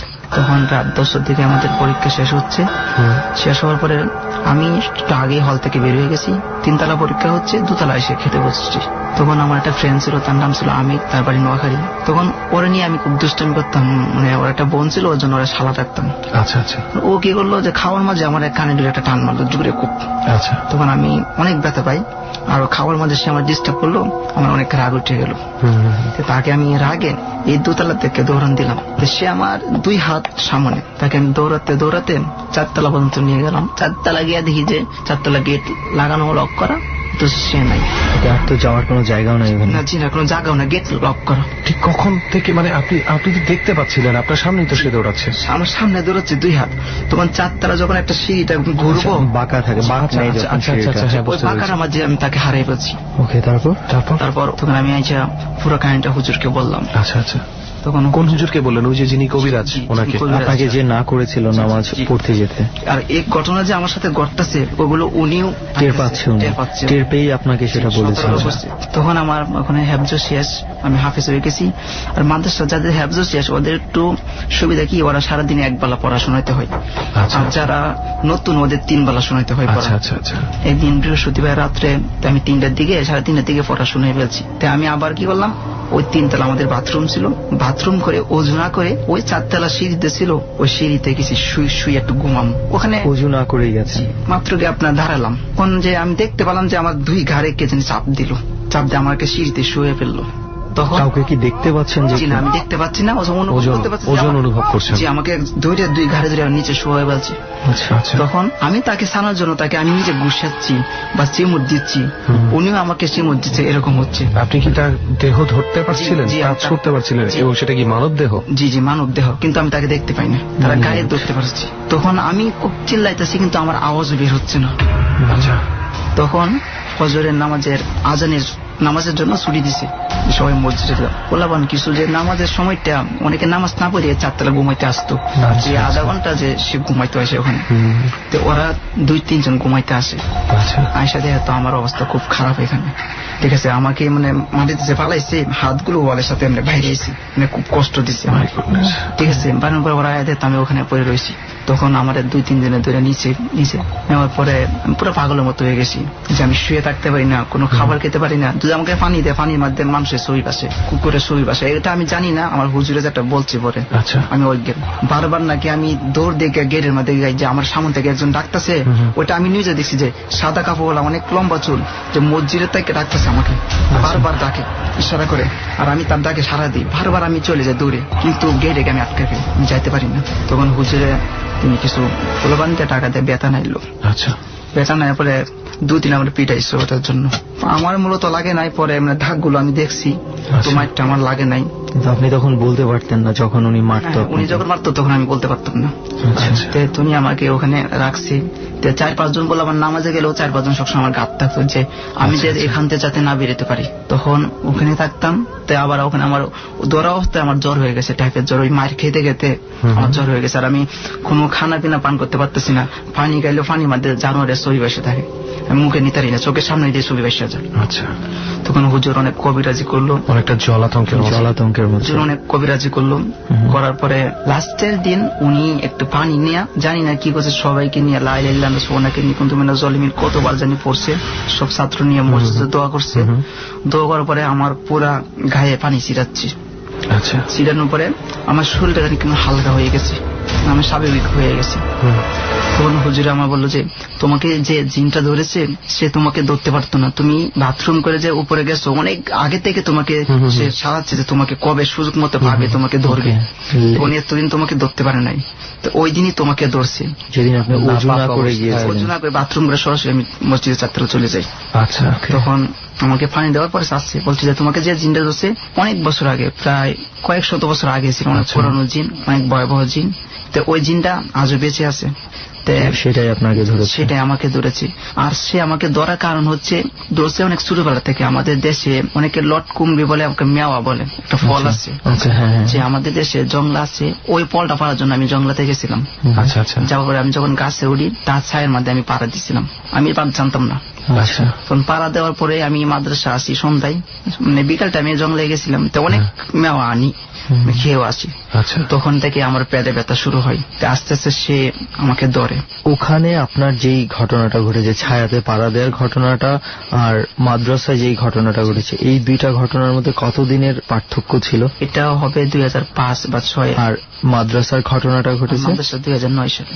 4 বছর যাবৎ ধাওয়া করেছে, 4 বছর ধরে, এবং তার মাঝখানে যতগুলো ঘটনা ঘটেছে, ওই তালি দেওয়া লোকটা থেকে শুরু করে সবকিছুই ট্রাই করে গেছে, এক একটা চেষ্টা করে গেছে। তারপরে আপনার মালিবাগে একটা মাঠ আছে, যে মাঠটা 3 পাশে জঙ্গল আর একটা মাজার আছে পাশে, ওখানে কিছু পেয়ারা গাছ আছে। আমরা মাদ্রাসা ছুটি হইলে বিকেল বেলা মাঠে খেলতে যাই, আমরা একটু বড় ছিলাম, যে পেয়ারা গাছ থেকে জঙ্গল থেকে পেয়ারা আনিয়ে খেতাম। তো একদিন পেয়ারা আনিয়ে খেলাম, আমি আনি নাই, অন্য জনে চুরি করে আনছে পেয়ারাটা। তখন সে আমাকে খেতে দিচ্ছে, আমি খাই নাই, আমাকে জুড়ে খাওয়াচ্ছে। খাওয়ার পরে আবারও আমার আগের ব্যথা শুরু, যে আগে একটা ব্যথা, সেই মেওয়া খাওয়ার পরে যে ব্যথা উঠেছিল। আচ্ছা, তখন মানুষে আসলাম, হুজুরে অনেক কিছু বললো, কিন্তু ভালো হয় না, 4 দিন 5 দিন হয়ে গেছে। আর ওই টাইমটা মধ্যে আবার শয়তানেও ধরছে, যে মাদ্রাসা পরে আমরা হাফিজ চলে একটা শয়তানে ধরে, যে পড়া থেকে বাদ করে দেওয়ার জন্য। তখন আমার জ্বর হয়েছে, আমি বাড়িতে চলে যাই। তখন প্রায় 1-1.5 মাস পড়াশোনা করি না, ঘুরি, শুধু খালি ঘুরি। তখন আমার এক কাকা তো ভাইয়ের বোনের বাড়ি, তো ওখানে বেড়াতে যাই। আচ্ছা, তো দেশ গ্রামে বেড়াতে চাইলে মেহমানদের জন্য একটা বৈঠকখানা থাকে আলাদা, যে বাড়ির বাইরে তাদেরকে রাখার জন্য বৈঠকখানা থাকে। তাই আমাকে রাত্রে ওখানে থাকার জন্য জায়গা দিল। তাই আমি ওই ঘটনাটা করতে পারি, আমার এখনো পছন্দ হারিয়ে যায় আসলে। মানে ওই দৃশ্যটা তো আমি নিজে চোখে দেখা একদম। আমার ওই বোনটার বাড়িতে আপনার একটা পুকুর আছে, ওই পুকুরটা বিশাল বড়, আর পুকুরটা কেউ কখনো করেনি। যে আগের রাজের আমলের মানুষের গরু দিত, পাউডার বেজাইতো, ছাগল দিত, পাউডার দিত, আর এই পুকুরে অসংখ্য মানুষ মারা গেছে। তখন আবার এই পুকুর থেকে অনেকে অনেক কিছু পান। প্রায় 6 মাস আগের কাহিনী, এক মুরব্বী লোক তিনি গোসল করতে গেছে, তিনি ইটের খনি পাইছে। ইট পেয়ে তিনি বিল্ডিং ও করছে। পেয়েছে মানে জি, ওখানে তিনি নিচে ভোট দিচ্ছে, যাওয়ার পরে ইট বাচ্চে পাওয়ায়। তখন উনি ইট তোলা শুরু করছে, অনেক ইট তুলছে, বিল্ডিং করছে পুরা ওই পুকুর থেকে। যে এই পুকুরটা আজও আছে। আর আগে নাকি আমি শুনেছি যেটা এই পুকুর থেকে যদি কোনো বিবাহ হইতো, কোন অনুষ্ঠান হতো, মানুষকে প্লেট বাড়ি সবকিছু দিত পুকুরটা থেকে। পুকুর নিয়ে এই ধরনের ঘটনা অনেক প্রচলিত। এগুলোকে আসলে আমরা মিথ বলাই ভালো, রাইট? যেগুলো আসলে সত্য বা মিথ্যা আমরা জানি না, বাট এটা একটা অনেক দিন ধরে চলে আসা বিশ্বাস।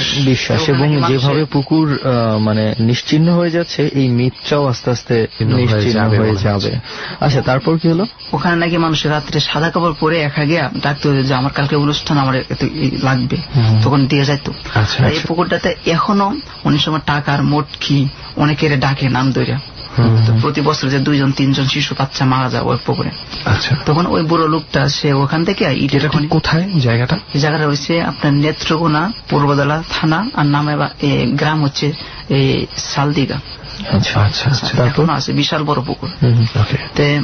ওই পুকুরটা কখনো শুকায় না।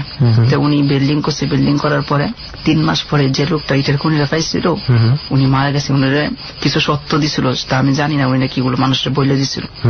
তখন ওই লোকটা মারা যায়। তা আমি তাদেরই বাড়িতে বেড়াতে যাই, যে লোকটা মারা গিয়েছিল। যাওয়ার পরে জায়গা দিছি। রাত্রে আমি শুলাম, শোয়ার কিছুক্ষণ পরেই আমি আওয়াজ পাচ্ছি যে টিনের চাল তো দেশ গ্রামে, টিনের মধ্যে কে জানি ডেলাচ্ছে, ঢিল মারছে, ঢিলে অনেক আওয়াজ। তখন আমার তেমন একটা ভয় লাগছে না, ভাবলাম যে আশেপাশে পোলাপান আছে, ওরা হয়তো আমার ভয় দেখানোর জন্য। তারপরে গ্রাম এলাকা বানর টানরও হতে পারে। আর আমি হুজুর মানুষ, এমনি ওইদিকে পোলাপান আমার সবাই চিনে, আর আমি একটু দুষ্ট ছিলাম, হয়তো আমাকে ভয় দেখাচ্ছে ওরা, এরকম একটা কথা ছিল না। কিছুক্ষণ পরে দেখলাম যে কে জানি চালের উপরে দৌড়াচ্ছে বা পানির আওয়াজ। তখন আমার ভয় লাগতেছে যে এমন কি হচ্ছে এটা। ওই সময় আমার খুব টয়লেট আসছে। তখন আমি এখন কি করবো, পুরো চিন্তার মধ্যে পড়ছে, কারো ডাকও দিতে পারতাছি না, একটা মানে মেহমান হিসেবে আছেন এই জায়গায়। তারপরে সবাই ভারী ভিতরে, আর আমি ভারী বাইরে একটা ঘরে শুচ্ছি। তখন আমি কারো ডাকও দিতে পারছি না। অবশেষে আমি বাধ্য হয়ে আমি যে দরজা ছিল ওই দরজার মধ্যে মানে বাথরুম করতে আমি হচ্ছি। তখন টাচ করে দরজাটা খুলে যায়, অটোমেটিক্যালি দরজা খুলে যায়। দরজাটা খুলে যায়।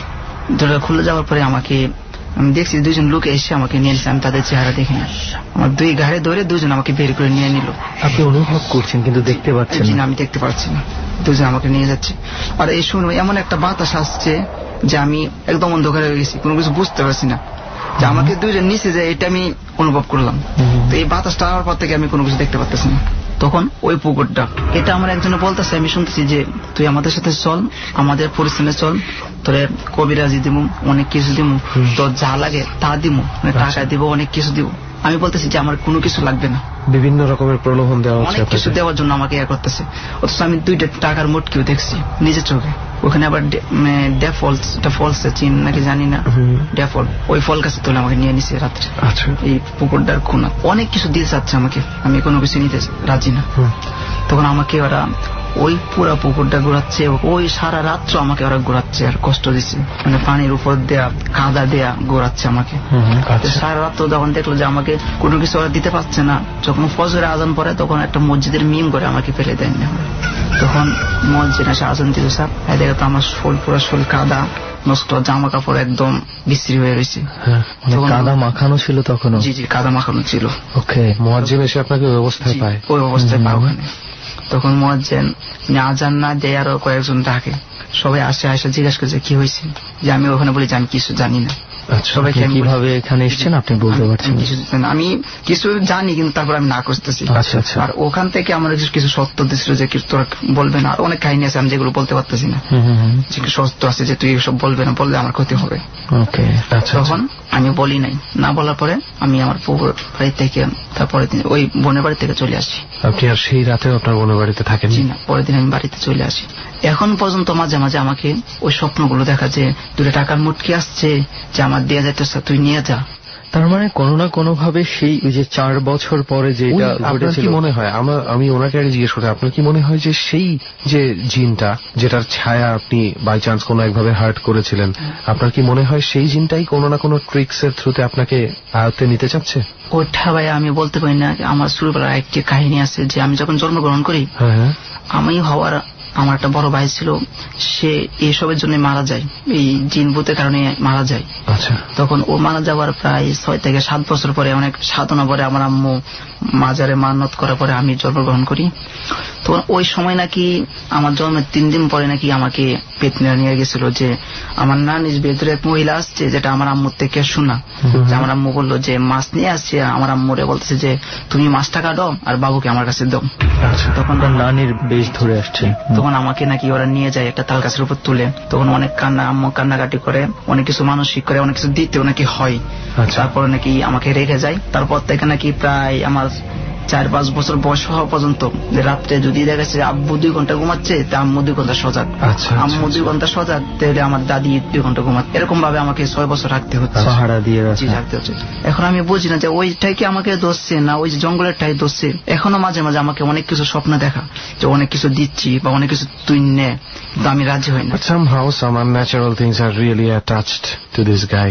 কাউসার ভাই, আসলে আমার এক্সপেরিয়েন্স, কাউসার ভাইয়ের কাছে একটা বিষয় জানা ছিল খুব, যদি আমি ছোট্ট করে একটু জানতে পারি, আপনার ভাই কিভাবে মারা গিয়েছিল একটু আমরা জানতে পারি? ওই সময় আমাদের ওখানে বন্যা ছিল, আমার আব্বু ওখানে এই রেল স্টেশন চাকরি করতো, সরকারি চাকরি করতো। তখন সবাই চিন্তা ভাবনা করলো যে ঢাকায় চলে আসবো, দেশের পানি, সংসার ওই সময় একটু ছিল, খারাপ ছিল, চলা খুব কষ্ট হয়ে যাচ্ছে। তখন ঢাকা চলে আসার সময় আমার আম্মুর নাকে স্বর্ণের কিছু জিনিস ছিল, পুকুরে গোসল করতে যাই, ওই দিন কেমনে জানি পুকুরে হারায় যায়, অনেকটা বাধাগ্রস্ত। তখন আম্মু খুঁজে পানা না পারে তিনি চলে আসতেছে। তখন ওই আমার বেটা খুব স্বাস্থ্য ছিল, অনেক সুন্দর ছিল। তখন ওকে নাকি যখন বাড়ি থেকে বের হয়, তখন ওকে নাকি দুধ খাওয়াচ্ছিল। বয়স কত তখন ওনার? বয়স 6 থেকে 7 মাস হবে। আচ্ছা আচ্ছা। তখন বাড়ি থেকে বের হচ্ছিল দুধ খাওয়ায়।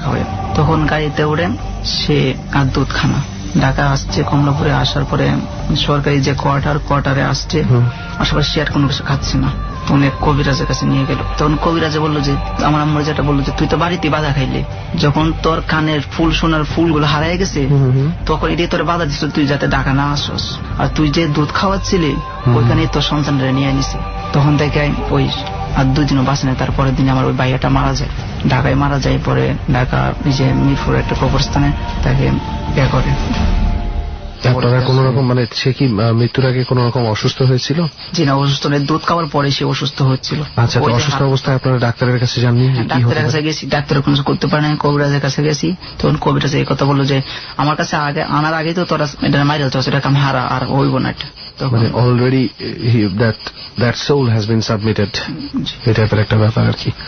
যাই হোক, কিছু একটা তো আছে, কিছু যেটা সেই ওনাকে অনেক দিন যাবত লক্ষ্য করে যাচ্ছে।